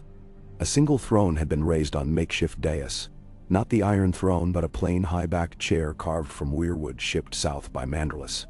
Symbols of faith, the seven-pointed star, the old god's face, even a small carved flame for Erelor, hung behind. Before the dais, 7 stone steps. Lyanna arrived by narrow stair, leaning on Ned. She wore gray riding leathers, fresh-washed yet scorched at the hem. Hair braided tight back. The sapphire ring of Rhaegar glittered on a cord at her throat. Gasps rose when the crowd sighted her limp. Then cheers swelled. Thunder that rattled fractured columns. Jon Arryn bade assembly hush. The High Septon prayed. Then Rhaegar entered from opposite side, flanked by Queensguard, Barristan, Arthur Dayne, Jonathor Derry Tuttle. He bore no weapon, only a rolled parchment. He and Lyanna climbed the steps together, wolf and dragon shoulder to shoulder. The hush fell like snow. Rhaegar unrolled parchment, voice steady. "I, Rhaegar of House Targaryen, Prince of Dragonstone, firstborn of King Aerys, hereby renounce claim to the Iron Throne, until such time as this Council of the Realm shall freely affirm or deny my right." He set parchment down, hands open. Murmurs swallowed the pit. High Septon beckoned. "Let any speak for alternative claim." Tywin Lannister stepped forward, but not to the dais. "The king's health no longer permits rule," he declared. "His madness threatens every innocent. I propose abdication enforced and regency appointed until new structure formed." Robert's booming voice echoed from stands. "No regency of gold lions, crown or none. Chaos kindled. Voices overlapped, banners waving. Lyanna raised her sword high, the wolf's fang, its steel gleaming in sun. A hush rippled outward. She spoke, voice carrying as if wind itself bore it. Lords of the Seven Kingdoms, you came to choose between fire and frost, stag and dragon, lion and trout. Instead choose life. The king is unfit, yet another tyrant may follow if crown passes as spoils. She lowered the sword, gesturing to the throng. I propose the realm adopt a council of houses. 7 seats, 1 for each kingdom, renewed every 7 years by choice of local lords. These 7 shall guide a chosen monarch, whose power rests on their consent. Let the monarch be free to move court among the realms, north one season, south the next. So no region strains under distant rule. Bam! Gasps. Shouts, disbelief. She pressed on. If you name me monarch under this charter, I accept. If you name another, the North will not rebel, provided the charter stands. Tywin's eyes flared. Robert's brow furrowed. Rhaegar stared as though glimpsing prophecy writ anew. The High Septon stepped forward. A unprecedented proposal, yet fitting for unprecedented peril. Jon Arryn said. The Vale seconds. Hoster Tully spoke hoarsely. The Riverlands third. A roar rose from Mormont's stance. The North fourths. Robert pounded hammer on shield. Storm's End fifth. Prince Lewin Martell raised sun and spear. Dorne sixth. Mace Tyrell, after quick word with his mother. Olenna lifted Rose banner. The Reach seventh. 7 voices, 7 kingdoms. The dragon pit thundered as lords signaled assent, banners bobbing like colored surf. Tywin alone remained motionless. All eyes fell on him. Slowly he inclined his head. The West does not oppose, he said. A collective breath released. High Septon lifted tremulous hands. Let the charter be drafted and ratified tomorrow at sunrise. He turned to Lyanna. Until then, who holds stewardship? Rhaegar stepped forward, voice clear. Lady Lyanna Stark saved this city from fire. I yield stewardship to her until dawn, and afterward abide by council's decree. Robert roared assent. Ned's smile softened iron lines. Jaime bowed. Lyanna's heart hammered. She faced the roaring mass. Small folk atop broken tears, knights waving plumes, ladies weeping with relief. She raised sword again, not in threat but salute. The pit erupted. Cheers like rolling thunder, 7 kingdoms' voices mingling. Wolf, stag, dragon, lion, trout, rose, sun, falcon, spear, bear. Somewhere beyond walls, King Aerys shrieked in his tower, denied wildfire, denied power, denied audience. But the realm had chosen life over flame. Night fell, first of a new winter. Fires burned only in hearths. Bread baked in ovens, freed from fear. Small folk sang bawdy songs about bears and dragons kissing under moon. Lords met in chambers, drawing parchment lines that would shift the very bones of history. In Maegor's Holdfast, Lyanna sat alone in a high window seat, the city stretching below like a quilt of sleeping cats. Wind brushed her bruised cheek. She touched the sapphire ring at her throat, feeling its cold gleam warm slowly beneath her skin. Footsteps approached. She turned. Rhaegar stood, candle in hand. Behind him lingered Robert, arms folded. 2 men, 2 fates she had twined unknowingly. They entered together, and she found no jealousy between them. Only uncertain respect. Rhaegar set candle beside her. I dreamed of this night, he said quietly, but never guessed you would be star instead of dragon. Robert grunted. Dragon still part of sky, Silver Prince. Lyanna smiled at both. Sky is wide, she said. Plenty of stars. They shared a moment of fragile laughter. Outside, the bells of the great sept tolled midnight, heralding a day when no king claimed dominion, when a wolf steward kept watch. The Mad King wept alone. The realm dared hope. Lyanna looked to the horizon where dawn would soon bloom. In that pale gold future, countless pages remained unwritten. Wars yet to avert, feuds yet to heal, children yet to teach new songs. Her calf throbbed, her sword arm ached, but her spirit soared like the northern wind. Whatever crown tomorrow forged, gold circlet, slender wolf head, or wreath of winter roses, she would bear it with the weight of all she had seen. Dungeons and wildfire, harp strings and hammer strikes, frostbite and furnace heat. She thought of the old god's face bleeding in Winterfell's snow, and whispered to the memory of its scarlet tears, "Watch over them. Watch over us all." And the wind, as ever, answered not in words, but in steady hush, as if nodding. And Lyanna Stark, savior of King's Landing, steward of a realm at the brink, closed her eyes and listened to the hush until it became the quiet, steady heartbeat of a kingdom, learning at last to breathe. Yai, ka. Dawn seeped across King's Landing like watered wine, pale and timid, after a night spent quivering on watch. The dragon pit's shattered arches glowed rose gold where the rising sun kissed them. Frost edged the collapsed pillars, giving ruin the hush of a sanctum. Lyanna Stark walked the arena's rim alone, cloak brushing charred stone, breathing air still laced with smoke and hope in equal measure. Every muscle ached, but the ache felt honest, a price she would gladly pay again. Far below, the pit's broad floor swarmed with scribes rolling trestle tables into rows, as if the husk that once caged dragons were now a marketplace for parchment and compromise. She paused at the highest tier. From here she could see the quilt of rooftops easing into day, Flea-Bottom's crooked chimneys, the domes of the Great Sept, the jagged silhouette of the Red Keep, thrusting skyward like a rust blade. Near the docks, a stout carrack unfurled orange sails of Lysine make. Trade dared return. Yet Maegor's Hill loomed dark, none of its windows showing candle flame. Eris still sulked in his tower, locked from both mercy and power, like wildfire sealed in clay.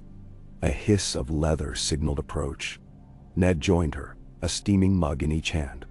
She accepted one gratefully and sipped. Strong black tea, no sweetening. He followed her gaze to the keep. No summons, no ravens, he murmured. Varys claims the king refuses parchment, threatens cutters for any servant who tries. Then silence works in our favor, she said.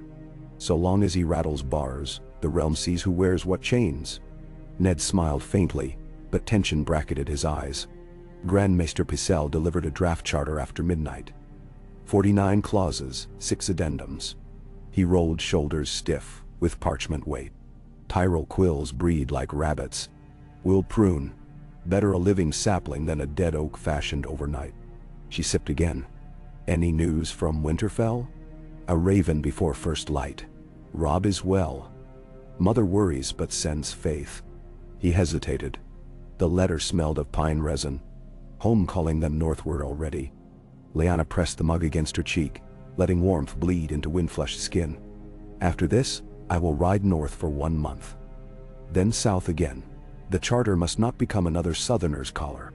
He nodded, relief softening. Brandon says the same, though he'd trade the month for Tourneyfield. His face sobered. There's unrest in the camps. Tarly men and Blackwood archers quarreled over bread ration counts. A Reach Knight killed a Crannog man at dice. Tension bleeds. We must sow seams before they tear. Food first. Justice second. Lyanna recited. Have Robert send double bread wagons to the outer camps. Riverland levies trust grain more than speeches. And find a Dornish factor. Their fruit caravans still sit beyond the King's Road toll gate.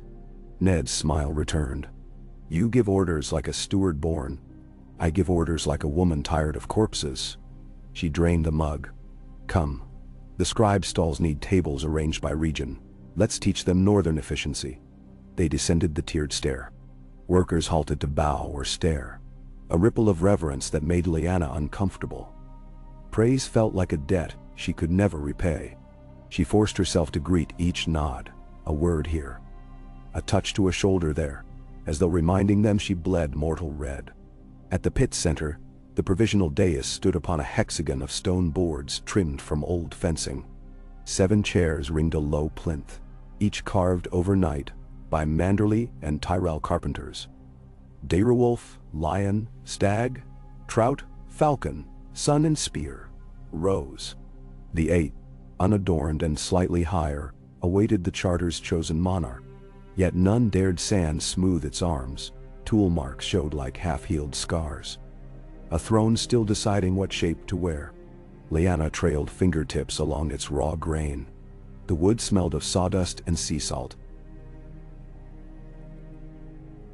Shipped from White Harbor only yesterday. She pictured her father's carpenters shaping heartwood chairs for luge races in midwinter. Saws biting rhythm into silence. Laughter rising like chimney smoke. The memory steadied her as parchment flapped behind. Rhaegar stepping onto the dais. He bowed. "Good morrow, my lady. The Septon awaits final blessings once we settle Claw's order." She faced him, absorbing the hollows under his eyes. A man who carried prophecy and loss in twin saddlebags. "Has your father spoken to you?" Rhaegar shook his head. He barricades himself. My sister tries to coax him to eat. He raves about Traitor's Bane and screams at walls. Then keep the walls standing," she said. "If he falls upon his own sword, half the realm will cry martyr." He winced. "My father has never held a sword in his life. Then he'll find another blade." She touched Rhaegar's sleeve. "Guard him until council ends. We need no fresh ghosts." A flicker of gratitude crossed his face. "Barristan stays by the tower door. Arthur Dane too. Jaime asked leave to present motions. I granted it under escort." Ned joined them, handing Rhaegar a tidy scroll. "Pycelle's clauses. The Tyrell hand reveals itself. Provision for summer wine duties and grain tariffs." Rhaegar sighed. Scanning. "Always coin behind courtesy." Lyanna tapped the heading. "Clause 9 ensures equal levies of tax by head, not harvest. Miracle." She read lower, frowned. "City of King's Landing exempt from provincial quartering." "No. The capital shares burden." "Strike it," Ned said, quill poised over his own rough copy. "The city thrives on privilege enough." Rhaegar drew a line through the script. "Done. Done. Shall we gather signatories by midday?" "Done?" "Midday," Lyanna agreed. "Before Tywin outraces us with a quieter charter in his own halls." They split to their tasks. Lyanna crossed to a cluster of Stormlander captains arranging benches. Robert towered among them, sweat darkening azure surcoat. Sleeves rolled. He hammered peg into seat plank, looked up when she approached. "Morning, Wolf Queen," he rumbled, half grin pushing through beard. She arched a brow. "Busy forging furniture rather than battle?" "Wood cracks easier than skulls," he said, wiping brow. "But builds better stories." How Robert the Builder tamed the dragon pit. Laughter rumbled. Then his grin faded. Reports from the camps. Sickness in the Westerland Ridge, dysentery if we're unlucky. Flux if we're cursed. Send healers, not swords, she told him. And water wagons. Boiled. He nodded. Already rolling. Also, Martell's request audience. They want assurance Elia and her children remain safe. Lyanna's face cooled. They are safe. I spoke with Elia at dawn. She and Queen Rhaella share solar like sisters now. But Dorne's grief is deep. I'll meet Prince Lewin after council assembly. Then I'll stand guard, Robert offered. Diplomacy's easier when the other side sees a hammer looming. She suppressed a smile. Perhaps keep the hammer outside the door.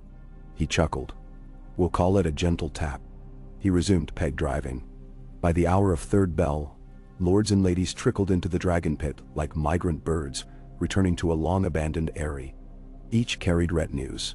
Tall spearmen, in Riverland blue, Dornish swordsmen, in flowing orange, Westerland halberdiers, wearing quartered crimson.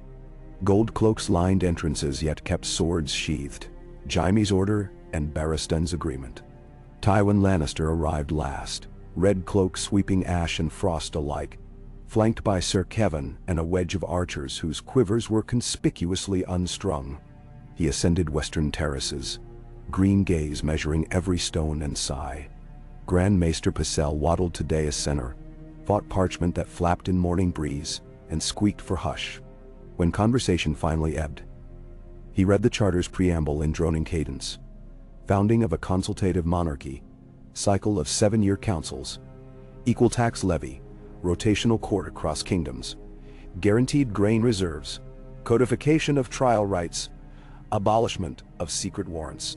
At each clause, parchment passed row to row for annotation, quills scratching like beetles among leaves. One clause, limiting standing retinues within the capital to 500 sworn men per great house, sparked immediate protest from Tywin. He rose, voice crisp. The West will not disarm while wildfire lies unaccounted beneath our boots. Rhaegar replied calmly. Wildfire vaults were sealed and flooded last night. Maesters certify containment. When Crown finances allow, we'll remove jars to Pike's basalt caves for controlled disposal. Pike? Tywin scoffed. Give Greyjoys free fire in their storm-lashed citadel.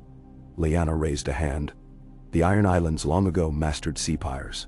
The damp basalt and salt spray hamper combustion. And we keep jars under joint guard. One Westerner, one Northman, one Ironborn. Murmurs rolled. A grizzled captain from Old Wick barked rough laughter, slapping knee. Salt wife's tears will quench dragon's spit, eh? Agreement rustled. Tywin gave a curt nod. So recorded. 500 men it is. He resumed seat, though his eyes promised hide contingencies later. The next debate. Succession. Pycelle proposed primogeniture fallback should councils deadlock. Hoster Tully objected. Deadlock can be solved by expansion, not retreat to firstborn fortunes. Mace Tyrell countered with need for continuity. Arguments crescendoed until Lyanna stepped forward, voice level. Succession is the knot that strangles every realm. So we slice the knot. If council cannot agree on a monarch within 3 moons, they shall instead appoint 3 regents, chosen by lot among the 7 kingdoms, excluding the throne's last home region. These regents rule jointly until next council. No bloodline claim overrides that verdict. A hush, then cautious applause. Prince Lewin nodded. Robert gave her a private grin. He had always admired simple solutions hammered from complex ore. Clause by clause, crawled under midday sun. The pit's stone reflected heat despite winter's chill, and soon lords tugged collars, ladies fanned faces. Water skins passed row to row.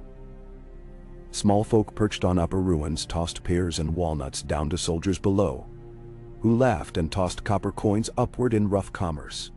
During a brief recess, Jaime approached Lyanna at dais steps. He wore plain mail, no lion embossing, as though shunning flash. The king summons, he murmured, eyes flicking to Rhaegar. Lyanna stiffened.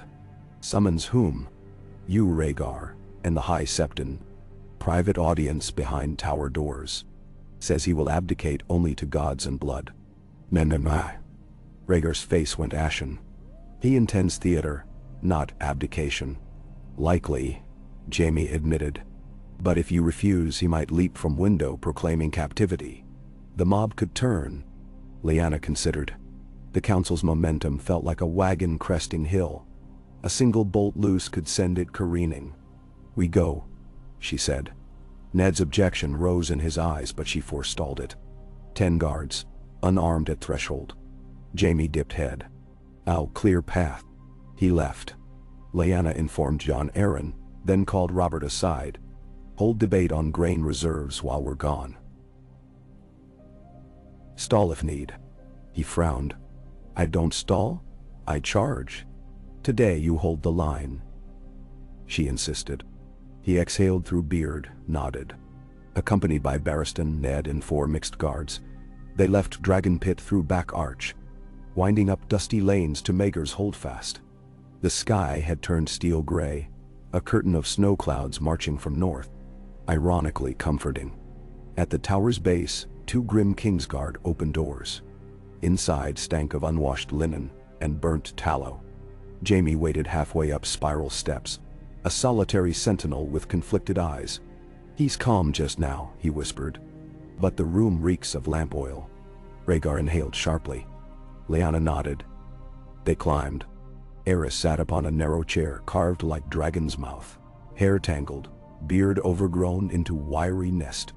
His robes, once resplendent red, hung stained. Around him, half-empty oil amphorae cluttered floor, their stoppers rag-stuffed. A single flickering candle perched on armrest, too near spillage for comfort. The king's gaze fixed on Lyanna first. The wolf maid comes, wearing crown of thorns unseen. "Do you bring my head upon platter, little Stark?" She inclined slightly. "I come to hear my king's will." "King's will?" He giggled, a high chime. "My will burns, but they drown my fire. Thieves, traitors, even my own blood." He stabbed finger at Rhaegar. "Son of prophecy? Bah! Son of betrayal." Rhaegar knelt. "Father, the realm staggers. Yield the throne to council. Rest while maesters. Rest? Spit flew. While wolves feast on lion cubs. They'll flay me in square, string entrails like garlands. I gave them peace, and they repay with daggers." He rocked, nose catching lamp oil's scent as if inhaling courage. The High Septon raised trembling hand. "Your Grace. The Seven teach mercy. TD rule. Keep dignity." Silence. Stuffed sparrow. Eris snatched candle, brandished like torch. Flame trembled inches from oil jug. Guards tensed. Lyanna stepped forward, voice soft. "Your Grace, you speak of flaying and garlands. These horrors live only while fire feeds them. Douse this flame and grant the realm a final gift. Your life in quiet, your bloodline preserved." Then see. His eyes flicked, uncertain. "Quiet. Where?" "Dragonstone," Rhaegar offered. "Your birthplace. I will fortify it into a retreat. No court, only sea winds." Eris stared as though glimpsing childhood spires. Tears welled. Candle lowered a fraction. "Dragonstone. Fog horns at dusk." Lyanna moved slowly, hand outstretched. "Let me hold the flame, sire. I'll keep it safe." For a heartbeat, possibility shimmered. Eris's fingers quivered, wax dripped on his knuckles. Then distant bells tolled 7th hour, the council summoning lords from recess. The clang jarred him back to dread. His gaze hardened. "No," he whispered. "You'll snuff my light and laugh." He tipped candle toward jug. Jaime sprang. His sword flashed from scabbard in blur of moonlight steel, not toward Lyanna nor Rhaegar but downward. Through his king's torso, under ribs angled up into heart. The motion was mercifully swift. Flame never touched oil. Blood bubbled, extinguishing candle as it fell. Eris sagged, surprise etched like child denied sweet. Silence swallowed the chamber. Jaime's blade slid free with whisper. He stared at it, then at Rhaegar, then at Lyanna, plea raw in his green eyes. Rhaegar bowed head over father's body, lips moving unheard prayer. Barristan exhaled a choked oath, but did not draw steel. Lyanna stepped to Jaime, gently closed his hands around hilt. "The realm saw nothing," she murmured. "History will weigh this night." Jaime's voice broke. "He would have burned them. I know it. I know it." She squeezed his gauntlet. "I know too." They moved quickly. Barristan summoned silent servants. The oil jars were sealed and removed. Eris's body wrapped in linen, carried to Sept Crypt by Kingsguard alone. Rhaegar pressed a trembling kiss to his father's brow before the shroud-covered face. Tears marked pale cheeks, then were wiped away with sleeve. Duty waited. Lyanna led them down tower steps. At base, wind howled through courtyard arch. First snowflakes whirled. She breathed frosty air, letting it scour the scene from lungs. An ending. A new peril. Word must be shaped before rumor metastasized into riots. They hurried through snow-swirled streets toward Dragon Pit. Bells still tolled. Lords waited. Robert spotted them from dais edge, worry flaring. When they ascended, nobles smelled change. Lyanna raised hands for quiet. King Aerys Targaryen has resolved to depart this world, she said, voice firm, but not loud. In final act, he relinquished crown into his son's hands. As witness, I now place the matter to this council. Murmurs surged. Shock, disbelief, yet malice lacked time to root. Rhaegar stepped forward, eyes reddened yet steady. I pledge fealty to the charter. Crown me steward king, or crown another. Only let the realm heal. Tywin rose slowly. His stare pierced Jaime, who stood at pit entrance, cheeks pale. Father and son exchanged an unreadable glance. Tywin's shoulders loosened a breath. He addressed assembly. The West accepts this report. Let the charter stand. The crown under these laws may sit whomever the council chooses. Robert's shout boomed. I nominate Lyanna Stark. Voices echoed. Bear, Trout, Sun and Spear. Even Rhaegar's clear tenor. I second. But Lyanna lifted palm. I nominate a regency first. 3 seats as clause permits, until charter ratified by every holdfast. Myself from the north, Rhaegar from the Crownlands, and Lord Hoster Tully as neutral bond. She met Robert's startled gaze. A crown too soon divides. Regency guides. Argument flared, swift and fractious, but momentum belonged to her. By sundown, scrolls bore 30 seals ratifying Tri-Regnum for 1 season. Charter pending Daita. Small folk kindled torches, singing bawdy verses about cold North Wolf, marrying shy dragon. Snow fell thicker, muffling city until fires gleamed soft halos. That night, Lyanna stood with Rhaegar and Hoster on the dais as the High Septon anointed their brows with fragrant oil. Pine for North, myrrh for Dragonstone, river mint for Riverlands. Bells rang 3 notes, not 7. A promise, not a coronation. The crowd roared approval, reverberating across broken stone and new snow, until it felt like the world's heartbeat. Later still, in dim council solar above the ruins, she met Robert, alone. Candlelight danced in his eyes. He leaned heavy elbows on table. A season of waiting, he muttered. And after? After, the realm chooses, she said. He ran thumb along boar-bone tankard. And your heart? She exhaled. My heart is the realm for now. It beats north, south, east, and west. Ask again after harvest, when grains weigh carts and swords, sleep sheathed. Robert nodded slowly. I'll wait.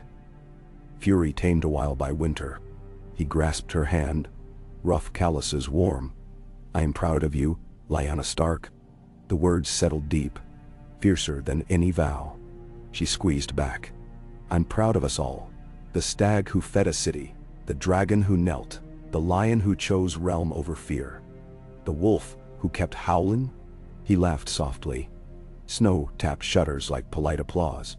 Overcoming days, new structure unfurled. Rhaegar dispatched ravens announcing his father's death from malady of mind. Burial to be held at Dragonstone per Targaryen tradition. Jaime refused thanks, requesting leave to escort coffin. Tywin granted, eyes softer than steel for once. The King's Guard swore anew to the Tri-Regnum. Barristan, as captain. Queen Rhaella and Elia Martell remained in Red Keep under guard of Riverland knights, treated as honored kin. Prince Luwin visited his niece daily, satisfaction easing Dorne's long grief. Maesters reopened schools shuttered by riots. Bakers ground Tyrell grain into black bread for camps. Robert oversaw demobilization, his booming voice cowing rowdy sellswards into ordered marches homeward. Yet not all was calm. The faith militant, emboldened by hero talk, patrolled streets preaching purge of witchcraft that had toppled King. Rhaegar met with Septon Theomar urging restraint. Rumor spoke of hidden fanatics forging spiked cudgels. Across the narrow sea, exiles whispered of restoring a pure dragon line, Aerys' younger cousins stirring. Near the arbor, red wine fleets mustered, ostensibly to deliver wine, but spies counted siege engines on decks. Lyanna slept little, planning endless dispatches. One to White Harbor for ship timbers, one to Sunspear for citrus to fend scurvy, one to the Iron Bank negotiating loans against future trade tolls. She felt stretched like hide over drum, taut, resonant, yet one misstroke could tear. At moments, she yearned for Winterfell's silent godswood, to kneel and breathe resin and earth. On the 7th day of Regency, snowfall ceased. Pale sun glittered on frosted rooftops. Lyanna met Rhaegar atop Aegon's high hill. From there, the Blackwater gleamed pewter, dotted by gulls. He leaned on stone balustrade, hair wind-tossed, harp slung across back like a forgotten dream. "The city hushed," he said. "It listens to new rhythm." "And judges," she replied. He inclined head. "Let them judge. We owe that." She studied him, lost carved lines deeper than age could. "Do you regret yesterday?" she asked quietly. "I regret what led there." He plucked a cord, mournful. But not the door it opened. They stood a while in silence, broken only by distant hammering as carpenters replaced gates, charred in riot. At length, Rhaegar turned. "When charter finalizes, I will journey to Summer Isles with Elia and our children. Sea wind may heal them." He half smiled. "And me. Will you return? When the realm calls, perhaps I shall answer as minstrel, not Prince D'Auti." He searched her face. "Is that abdication?" "Abdication is surrendering duty," she said. "This is serving differently." She touched harp string. A note trembled. "The realm may yet need songs more than swords." He bowed. "Then I shall learn new verses." Below, the dragon pit's rubble teemed with masons laying foundations for a hall of accord, a meeting place for future councils. Children clambered among scaffolds, laughter bright. Lyanna breathed in chilly air scented with wet mortar and pine. Future rising. That scent. Midwinter festivals neared. Birds already migrated to stepstones. North winds promised deeper cold. She drafted proclamation. A festival of 7 fires in each region. Old and new gods honored alike. Bonfires lighting night as sign of unity. The message traveled on raven wings. By fortnight's turn, reports arrived of lantern parades in Gulltown, frozen river dances at White Harbor, vine wreaths aflame on Reach hillsides, Dornish fire dancers leaping over coals at dusk. Flames once feared now celebrated. Not all joys unalloyed. On festival eve, 3 faith militant zealots attempted to set blaze to Dragon Pit again, claiming it housed heresy. Caught by gold cloaks, they were brought before regents. Hoster favored swift hanging. Lyanna insisted on trial by confession. The men, gaunt with fanatic fire, refused to bend. Rhaegar argued for mercy of the mother. Robert argued rope. Debate raged until Lyanna proposed compromise. They be sentenced to rebuild orphanage destroyed in last riot, stone by stone under watch of Mercy Septus. If they fled, sentence defaulted to gallows. The realm watched, amazed. The faith militant simmered, but orphan walls rose nonetheless. Winter pressed tyrannical fingers.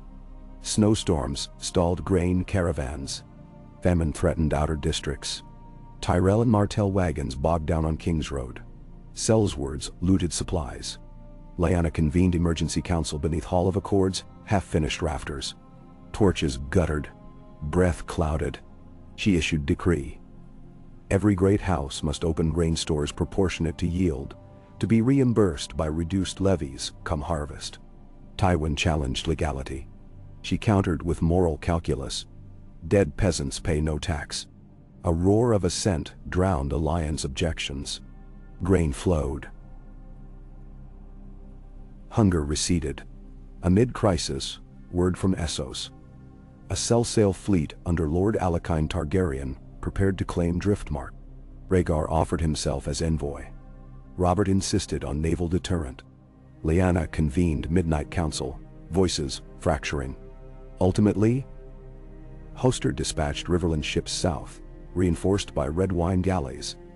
Rhaegar rode to Storm's End to ready coastal defenses. Lyanna remained in city, heart battling worry. Letters arrived from Rhaegar, mixture of strategy and gentle humor. Your grain decree saves me half my weight. I shall return fat as reach goose." She smiled despite stress. During his absence, Queen Rhaella fell ill with winter chill.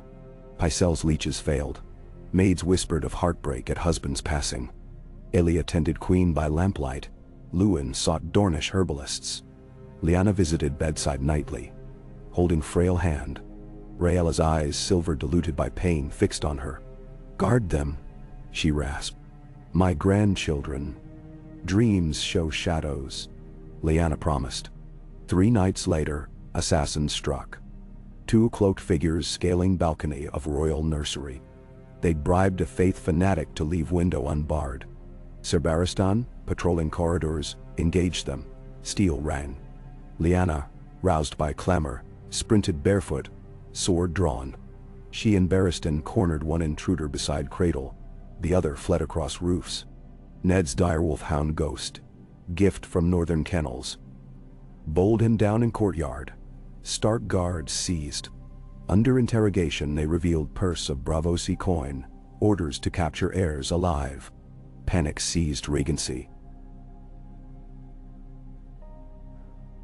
Foreign plot or Westerosi puppet strings. Coin pointed east. Tywin argued otherwise.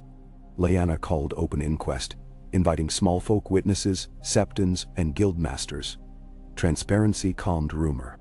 Evidence traced coin through Lysine smugglers to exiled Targaryen cousins. The council charged them in absentia. Ports readied vigilance. The city gained new bond, all eyes watching horizon together. By early spring thaw, first buds purpled alley gardens. The Hall of Accord's roof shingles gleamed new slate. Charter scroll, copied onto vellum, lay ready for signatures of lesser lords arriving by barges. Harvest predictions looked strong. Plague held at bay. On equinox morning, lords reconvened to ratify. Lyanna donned simple gray gown trimmed with white weir fur, sword at hip, symbol of duty. Robert wore stag antler coronet of polished oak gifted by Storm's End smiths. Rhaegar, returned from coast, wore sea salt still crusting cloak hem. Hoster, gaunt but resolute, carried charter to dais. One by one, banners approached to press seals into red wax. Tywin's lion imprint came last.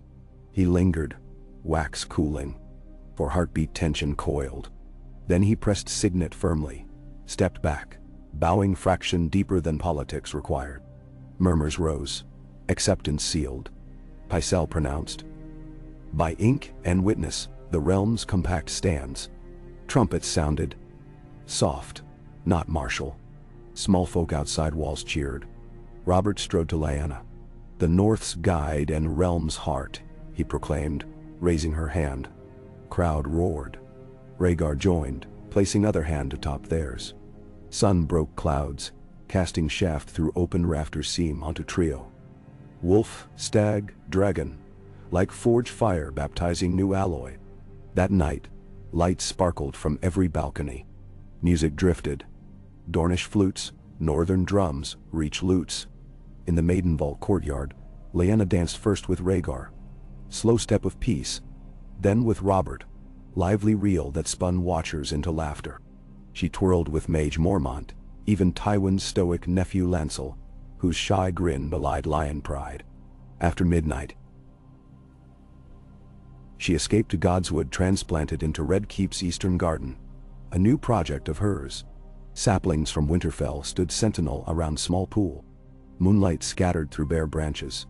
Lyanna knelt by water,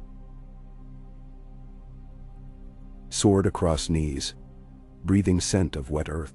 She spoke softly to old gods, telling them of charter, sealed, of king gone, of children saved. Water rippled, the wind was still.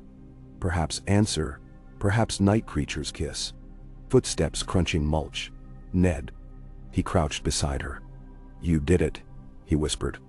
"We did," she corrected. He studied pool. "Tomorrow work begins." A gentle smile.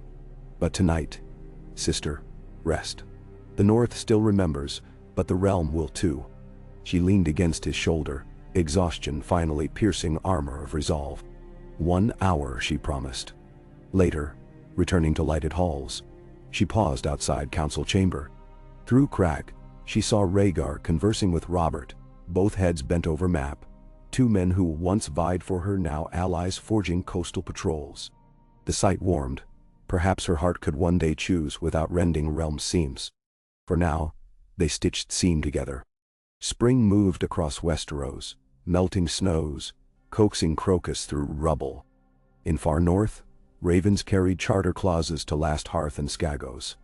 In sun-drenched Old Town, acolytes copied them for archives. Across narrow sea, sell sails read news with grins sour or grudging respect. Harder now to sell fear. Change's tide could not be dammed. Yet tides always ebb. Whispers floated of Ironborn displeasure at containment guardianship, of Reach Lords plotting tariff exemptions, of Faith militant rebuilding ranks in countryside. Lyanna knew storms brewed beyond horizon. But storms she understood. With Council's compass and Realm's crew, she would sail them. On anniversary of wildfires quelling, bells tolled at dusk. Lyanna stood atop repaired Dragon Pit Arch, looking west where sun bled copper into sea. Robert joined, offering wineskin. They shared silent drink. He cleared throat. So. Season done. Charter firm. Time to elect monarch. She gazed at glowing horizon. Yes. He turned, earnest. Will you take crown if offered? She considered long moment. Wind tugging braid like playful wolf pup. Only if realm truly asks. She said, not out of gratitude, not fear. She met his blue eyes. Would you contest? He chuckled. I'm happier smashing axes than balancing ledgers. But if realm asked, I'd bear crown's weight. Preferably with stag horns and wolf fur beside. His grin softened. Better together, eh? She smiled. Not yet answer, but promise of dialogue. Sea breeze carried hint of pine from ships offloading northern beams. Winterfell wood soon shaping city gates. North and south interwoven, like her heart's threads. Down in courtyard, children played chase around blackened stones, pretending to be dragons and deerwolves. Their laughter rose to arch, forging anthem of new age, untutored, unbridled, honest. Lyanna Stark closed eyes, letting sound fill her. In it, she heard future chapters still unwritten, of harvest feasts, of roads laid across kingdoms, of raven wings bearing news of births not battles, of songs sung around hearths louder than war drums. She heard challenges too. Squalls and shadows. But above all, she heard life beating, relentless, determined, endless as the northern wind. Aika. The last snows of that first charter spring clung stubbornly to the high valleys of the Vale, bright as powdered moonstone against the emerald thaw below. Ravens carried word through those passes. Scrolls sealed in dark gray wax, stamped with the direwolf of Winterfell, and the Charterknot sigil that now adorned every decree of the Triargnum. They named a date, the first full moon after midsummer. On that night, the Seven Kingdoms would at last gather again in the Hall of Accord to elect a single monarch beneath their newborn constitution. In every holdfast, the tidings stirred unease and exuberance in equal measure. For Lyanna Stark, the message felt less like an invitation than another blade added to the dozen she already juggled. She received it in the Red Keep sun-drenched solar, where she, Rhaegar, and Lord Hoster rotated through stacks of petitions higher than a smith's anvil. Freeholders begging road repairs, maesters vying for patents on new far-seeing lenses, Tyrell wolf factors disputing Dornish dye tariffs. Still, the moment the raven alighted on her wrist, she sensed the year's momentum shift. Any freedom she still possessed to choose or refuse the crown would narrow to a single heartbeat on that summer night. She felt the walls tilt too, as though stones themselves anticipated the decision. Ever since King's Landing had watched her douse wildfire and coax bread from warring lords, small folk whispers followed her through market squares. Grey Wolf Queen, Mother Snow, Lady of Ash and Seed. Such names warmed and worried in equal parts. When a child placed a daisy wreath on her boots one morning at the Dragon Gate, a single thought told through her skull. Crowns begin as flowers. Yet outside the capital, winds already turned harsher. The Iron Islands bristled at charter clauses demanding joint custody of wildfire stockpiles and Picus cavernous volcanic pits. Lord Quellan Greyjoy, a gaunt hawk of a man hardened by years at sea, proclaimed that the Isles would not become dragon keepers for green flammery. Within a fortnight his longships quit their nominal patrols and slipped from the Mander Delta, unmooring any sense of charter obedience. Fishermen on the Arbor reported smoke columns on the horizon. Villages in the Shield Islands sacked under black sails. At council, Robert pounded the table, demanding swift reprisal. Greyjoy measures time in raids, he growled, blue eyes storm bright. Give him a moon, and he will think the realm's new order nothing more than parchment and song. But Hoster urged restraint. Our treasuries bleed, he reminded. Higher fleets, and you stoke reach pride as well as ironborn fury. Rhaegar counseled envoy first, sword second. Lyanna listened in silence, weighing the thud of each argument in her chest. She thought of the villages now charred, of children huddling in boathouse shadows. Sometimes parchment was only as strong as the hand that held the quill. Before any ultimatum could be drafted, fresh discontent flared closer to the capital.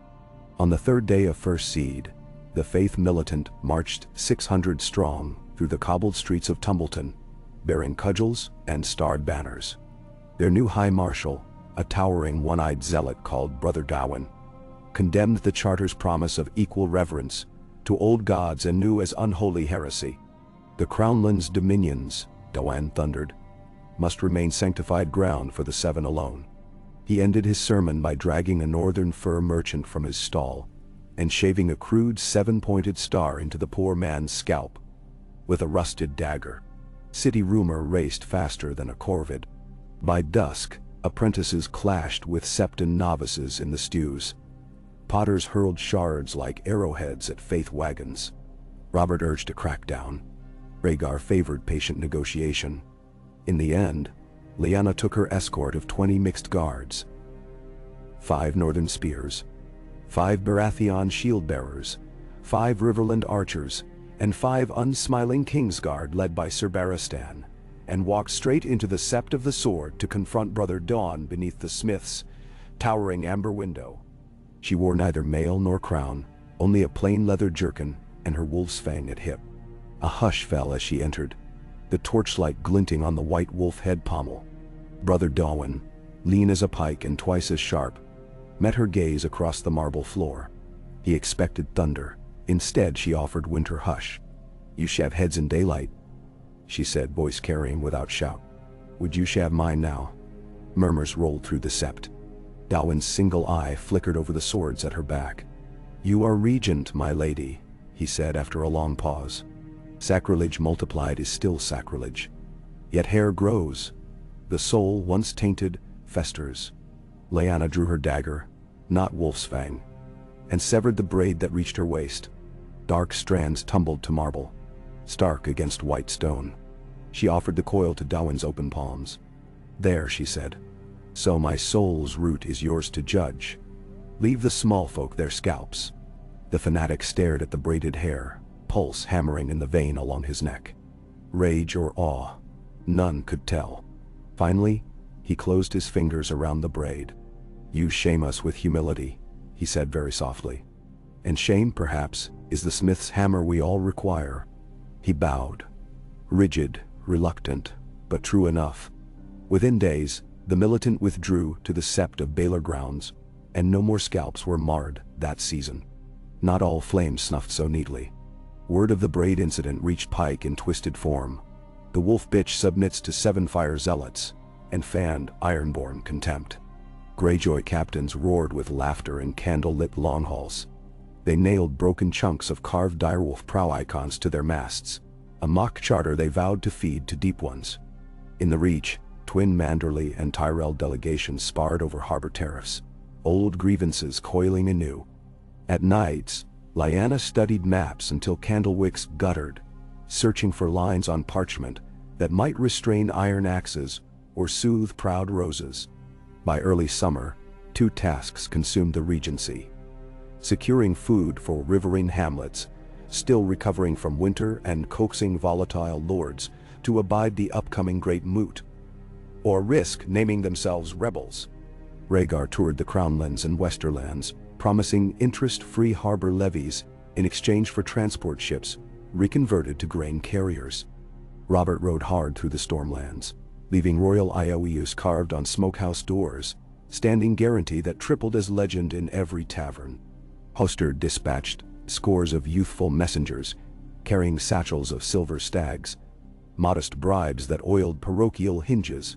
Lyanna remained in King's Landing, tying those far-flung overtures into steady braid, financing each promise through short-term tariffs on Dornish Mere, renegotiating Iron Bank loans, authorizing sale of crown jewels left by heiress to purchase grain abroad. Each dawn she woke, believing new cracks must appear. And each dusk the realm still stood, but cracks spidered deeper even when hidden. One sultry dawn, Queen Rhaella slipped quietly from the world. Fever finished what heartbreak had begun. Her passing was gentle, yet the hush that followed felt like walls exhaling sorrow through ancient mortar.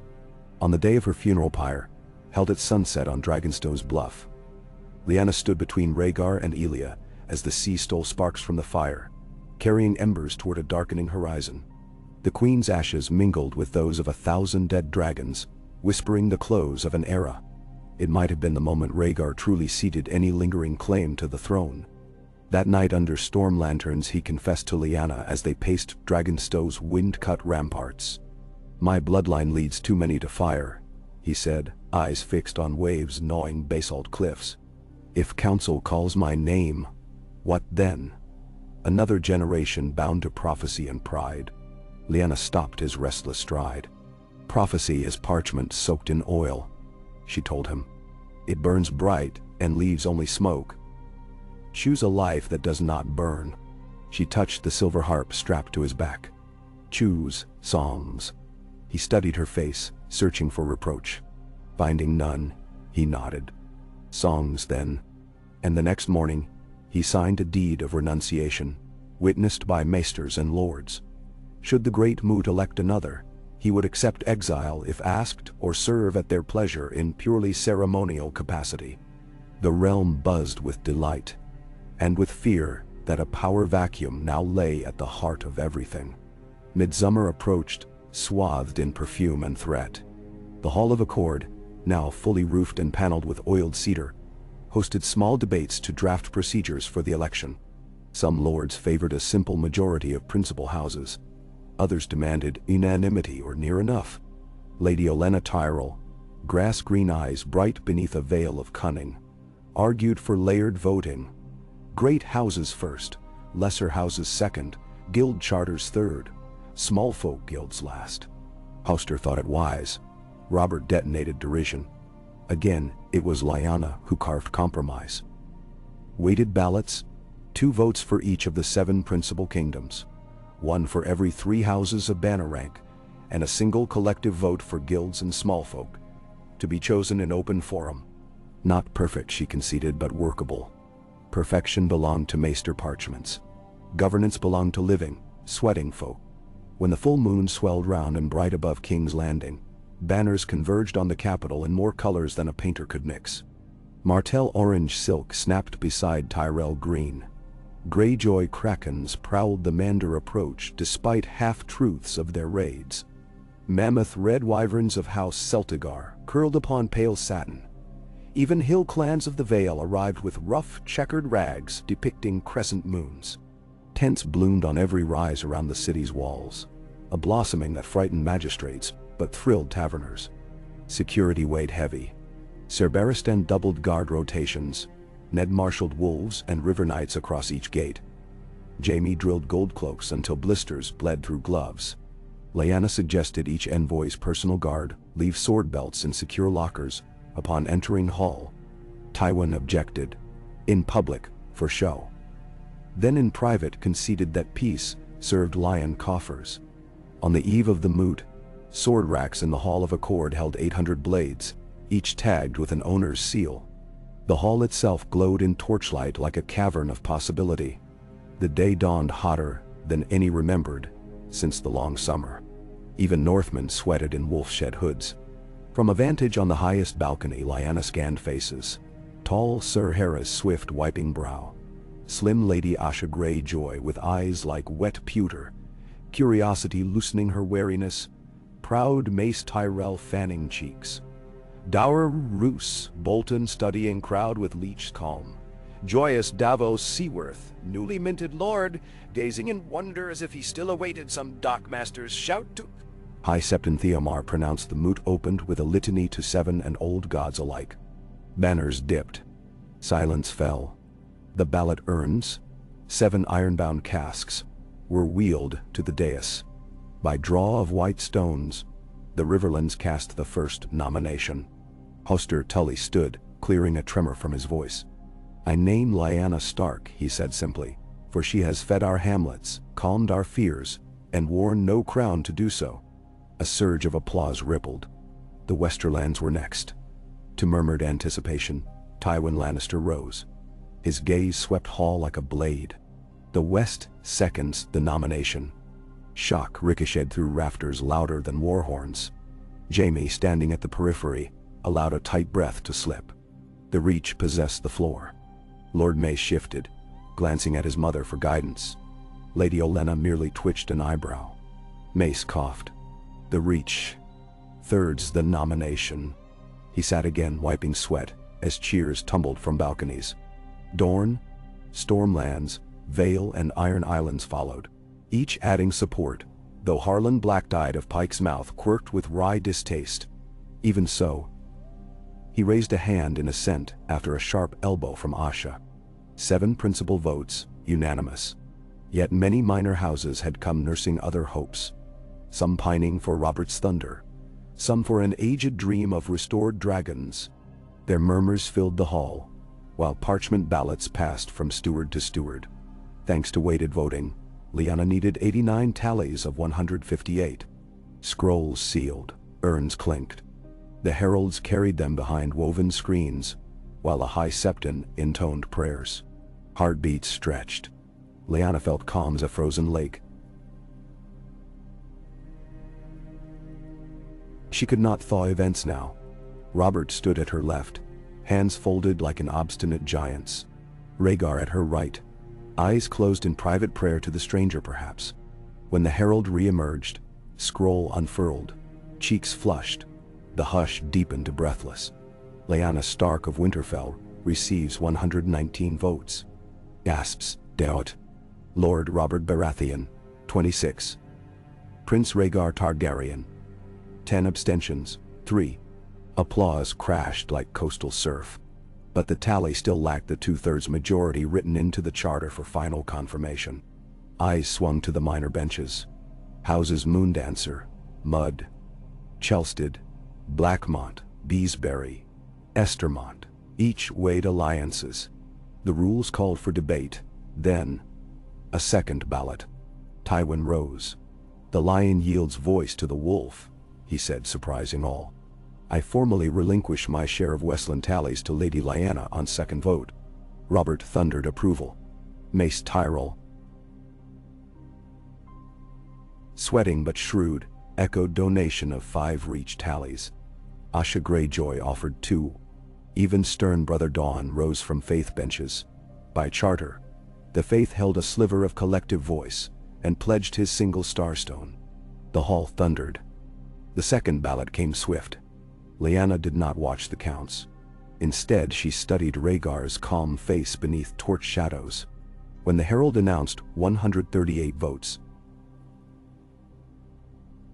surpassing threshold, the prince exhaled relief so profound it trembled his shoulders like winter gust through the reeds. Robert whooped, pounding the floor.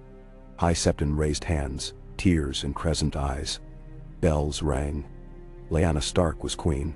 Yet for a heartbeat she simply stood, numb, the roar of thousands warping into winds rush inside her ears. A crown waited, But her mind went north to pines and snow, to 10-year-old girl racing a gray stallion along the icy banks of the White Knife. She felt cool water splash, tasted coppery breath, remembered free laughter. She feared to lose that girl.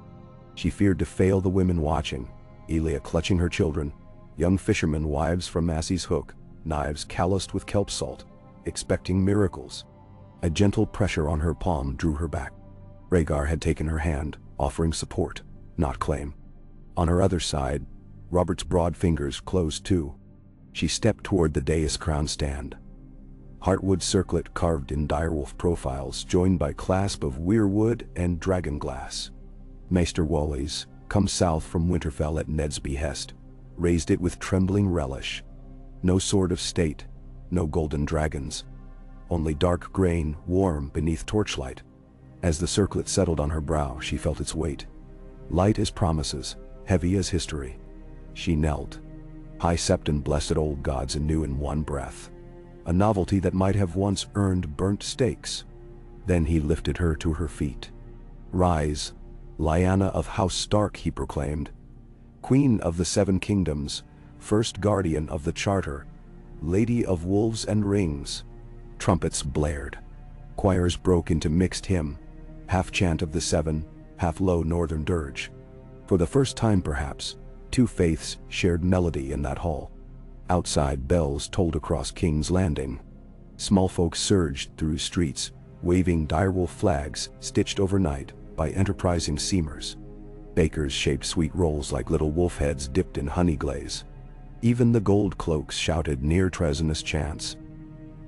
No more burn, no more bleed, queen of bread, queen of seed. Celebration carried through night into dawn. But before sun crested narrow sea, the burden of sovereignty pressed upon Lyanna with icy fingers. Reports awaited. Raiding at Red Lake, a border skirmish near Golden Tooth, rumors of plague in Mar that might ride next ship across. She met council the same morning, circlet crooked because she'd forgotten to adjust its leather straps. First decree, she said. Voice hoarse from a night of toasts she barely sipped. Ironborn amnesty, in exchange for fealty, witnessed by 3 kingdoms, plus yearly tithes of timber for royal fleet. Send ravens. Then, summon Quellan, Greyjoy. If he refuses, Robert may teach him Charter sign language with a hammer. And no one. Robert grinned ferally. With pleasure, your grace. Second, she continued, faith militant may march only in rural circuits to preach. No weapons inside city walls except for personal dirks. Brother Dawan will serve as my chaplain marshal under direct oath. Third, the Hall of Accord shall tour. First stop, Winterfell this harvest. Shocked eyes met hers. Yes, Winterfell. The charter belongs to every farmhouse hearth. Let them see it carried by the queen herself. Ben Dawaine. After council adjourned, she sat alone in Solar, reading through a stack of letters. One in particular bore the blue sigil of House Tarth. Cibrienne wrote of stolen horses, suspect Sellswords camping near Storm's End. A simple matter, but emblematic. Thieves testing new rain. She scrawled orders, remembering Cibrienne's fearless eyes at council, and felt hope sharpened by trust. Weeks fled like swifts. Delegations departed. Tyrell wagons heavy with reach wine promised for winter stores. Dorne caravans loaded with sweet oranges for northern children who'd never tasted them. Greyjoy's longship arrived at last, black sails furled. Lord Quellan docked at the rush's mouth, greeted by Robert in full plate, and royal decree rolled tight. They argued for half a day. Lyanna joined only to close negotiation. Ironborn would keep their wildfire watch, but pay tax in salt cod and lumber. Asha Greyjoy, unexpectedly, volunteered as envoy, staying behind in King's Landing to learn the language of charters and coffers. Her shrewd humor endeared her quickly to the mixed court. Festival moon passed. Late summer gilded barley fields outside the city. Hall of Accord's first pilgrimage prepared. 200 wagons bearing charters carved onto standing boards. A mobile gallery of governance. Scribes, translators, singers and cooks. Queen's Guard in new snow-gray cloaks embroidered with tiny pink winter roses. A nod to old Harrenhal memory.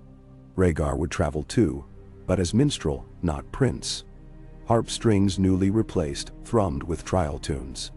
Robert rode at vanguard with Ned, their camaraderie now a sturdy beam under the crown.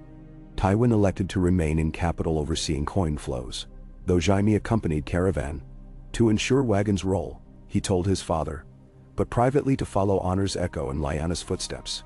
They departed on dawn bright as hammered silver. City folk lined streets, tossing spring daisies saved in saltwater buckets. Petals stuck to horses' flanks. When the procession reached King's Road's rise, Lyanna turned to look back one last time. The city's domes shimmered, towers like needles stitched into sea and sky cloth. Smoke rose only from hearths. She whispered silent promise. To return often, to guard its sleeping nights. The road north unfolded like tapestry. Rolling reach meads haunted by lark song. Tall rivers glimmering beneath stone arches, built by unknown hands in the age of heroes, crumbling ruins of watchtowers, where children of local small folk perched to wave at the queen. At every halt, townsfolk poured from doors, clutching charters printed on cheap flax paper, seeking signatures. She obliged each, wrist aching, heart swelling.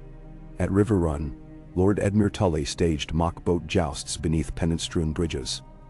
At Whitewall's ruin, Maester students debated charter footnotes in open air, while Rhaegar accompanied them with soft chords.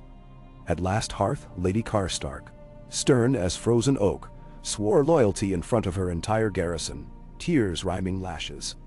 Behind cheers, seeds of dissent persisted. A Bolton outrider delivered veiled warning. Free folk north of Wall again sighted white shadows. Old tales of others resurfaced, dismissed by many as frost-fueled superstition. Yet Lyanna shivered beneath her fur, recalling her father's creed. Winter always remembers. She ordered maesters to gather records of Night's Watch numbers, then penned letter to Lord Commander Jorah Mormont, offering casks of lantern oil and grain. Her retinue reached Winterfell under first swirl of autumn leaves. The courtyard teemed, bannermen, fisherfolk from White Knife. A dozen wildlings granted safe conduct by Jor to plead for warmer trade posts. Lyanna dismounted where she'd once played at swords with Brandon, and knelt to brush snow-kissed earth. Gray walls hummed with home. Maester Wallis welcomed her in trembling voice, cheeks wet. In the godswood she found weirwood's red leaves rustling like murmured prayers. She laid her crown at its roots, stayed kneeling until sunset painted branches blood gold. Council sessions held in Winterfell's great hall felt both foreign and inevitable. Large torches instead of King's Landing candelabras, bear stew ladled into horn bowls instead of spiced Dornish salads. Yet lords of Reach and Dorne listened just the same under high timber rafters. They spoke of grain tariffs, yes, but also of snow barricades on the King's Road, of bulwarks against northern threats. The realm began to conceive itself, not as a wheel turning around a southern hub, but as a tapestry pinned at many edges. On the Festival of First Frost, an old northern rite, Queen Lyanna surprised all by naming Asha Greyjoy Master of Ships, Davos Seaworth Master of Trade Winds, and Brienne Tarth Captain of the Queen's Guard, first woman ever to bear that white cloak. Courtiers gasped. Small folk cheered. The old guard grumbled, but Tywin, reading the board, sent casks of Lannisport wine in unspoken endorsement. Only one matter remained unresolved. Her marriage. Bards stoked fires of rumor. Would she wed Robert and unite fur and fury? Choose Rhaegar and meld wolf to dragon? Seek an alliance with Tyrell's smiling daughter or Greyjoy's sharp-eyed niece? She listened, weighing heartbeats. After Harvest Feast, Robert found her on Wall Walk, offered carved stag figurine. I will wait longer, he said quietly. But sooner or later, the realm will crave heirs from its wolf queen. She touched the figurine's antlers. When I wed, she answered, it will be for love and strength both, and the charter must bless any union, not presume it. Clarion words, yet gentle. Robert nodded, though disappointment rode his exhale. Rhaegar, sensing tides, departed Winterfell soon after with Elia and children, bound for Old Town to open a bardic school, by candlelight of the Hightower. At gate, he kissed Lyanna's forearm in Dornish style. "Songs protect better than steel," he said. She wished him fair winds, tears blurring farewell. Snowfalls thickened. On eve of departure south, a raven arrived from the wall. Wildling scouts trapped by pale shadows. 3 rangers missing, 1 returned half-frozen rambling of dead men walking. Lyanna summoned council. Even Tywin journeyed through flurries to attend.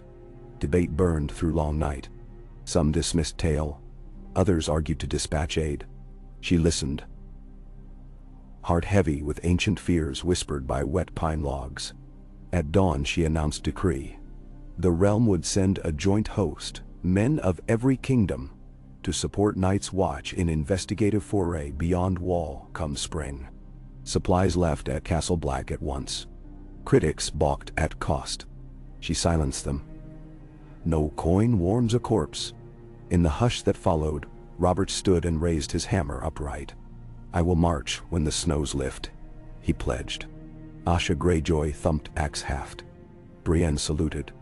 Even dour Roose Bolton flicked a pale smile. Scalps to take in unknown north. Thus the Charter realm prepared for danger older than politics. Winter's heart closed around the kingdoms then. Hearth fires. Snowdrifts, long nights. In King's Landing, Tywin oversaw grain ration lines, now smooth as clockwork. Faith militant patrolled only with staffs. Sellsword wages poured into rebuilding Quill Hill district. At White Harbor shipwrights laid keel for new royal flagship, Queen of Snow and Song, to bear charter across seas one day. On Dragonstone cliffs wines carved new tunes around vacant spires, where madness once roosted. Lyanna spent deep winter weeks at Winterfell, riding through snow-gorged forests, to remind herself why crowns were forged. Alongside her rode young Rickon, a foundling direwolf pup Bran had nourished in secret. Queen and wolf pup gambled in drifts while guards laughed hoarsely. In quiet nights, she sat with parchment crafting new code of inheritance. Daughters equal sons, bastards eligible by legitimization if majority of small council concurred. Crowns never more to pass solely by ancient blood, but merit and charter vote. Radical, some said. Necessary, she answered, offering her own throne as proof. When first buds pricked snow crust, ravens bore good tidings. Plague in Mer waned. Shield Islands rebuilt. Ironborn raids ceased. Faith zealots accepted pilgrim routes to far fields. Small seeds taking hold. She returned south as melt turned roads to mud. Caravans smaller now. No singers, simple guards. In Riverlands she stopped at Burnt Hamlet. She'd never reached that first tumultuous year. There she found field of barley pale green, locals tending rows with laughter despite half-mended cottages. The village elder pressed loaf of coarse bread in her hands. "We call this Wolf's Loaf." He grinned, gap-toothed. "For you fed us grain." She broke off chunk. Shared with children. Tears hot in brisk breeze. Crowns begin as flowers, she remembered. They survive as bread. By the 3rd year of Lyanna's reign, few doubted the Charter's staying power. Fewer yet doubted the Queen's resolve. She had forged alliance without forging chain. She traveled ceaselessly, opening windmill schools in North March, mediating between Tarly and Florent border rams, kneeling at Storm's End holdfast to dedicate orphan fund in Rhaella's name. In Dorne she faced down viperish plotters who accused her of soft winter tyranny. She raced them in sandship skiffs and won, leaving laughter and renewed trade treaties behind. Still, specters lingered. Beyond the wall, watchers glimpsed pale blue eyes under black skies. Castle Black's ravens whispered of silent forests, wolves fleeing south. Each report thickened tension across council. Lyanna ordered new glass candles imported from Qarth, hoping some ancient magical spycraft might light. None sparked. She expanded watchposts along the Gift, built beacons on hills to warn of northern storms, not merely of weather. One night, 5 years into her monarchy, She stood upon Skagos cliffs, wind howling like a mind-sick wolf. There with her oldest friend, Nand, now warden of Northland's Senate. She surveyed torches along newly built Long Hall where Night's Watch recruits trained. Ned spoke softly. "Do you fear prophecy now?" She watched breakers smash basalt, sending up cold plumes. "I fear complacency," she replied. "Prophecy thrives on idle hearts." She turned, expression fierce and calm together. "We will be ready." Robert visited days later, arriving by ice-rimmed coast, with retinue of young lords and casks of strong ale. Beneath weir pine torches, they spoke again of marriage. She listened, heart warmed by his steadfast patience, but shook her head. "Not until North and South breathe as one wolf," she said. "And until shadow beyond wall turns to dawn." He sighed but clasped her hand and kissed her knuckles. "Then let dawn break, my queen." In spring of her 6th year, dawn indeed broke, or threatened. White Raven came to Winterfell first, then to Redkeep. Long night omens glimpsed by maesters in black mirrors. Queen Lyanna summoned realm's forces north. King's Road thundered with hooves.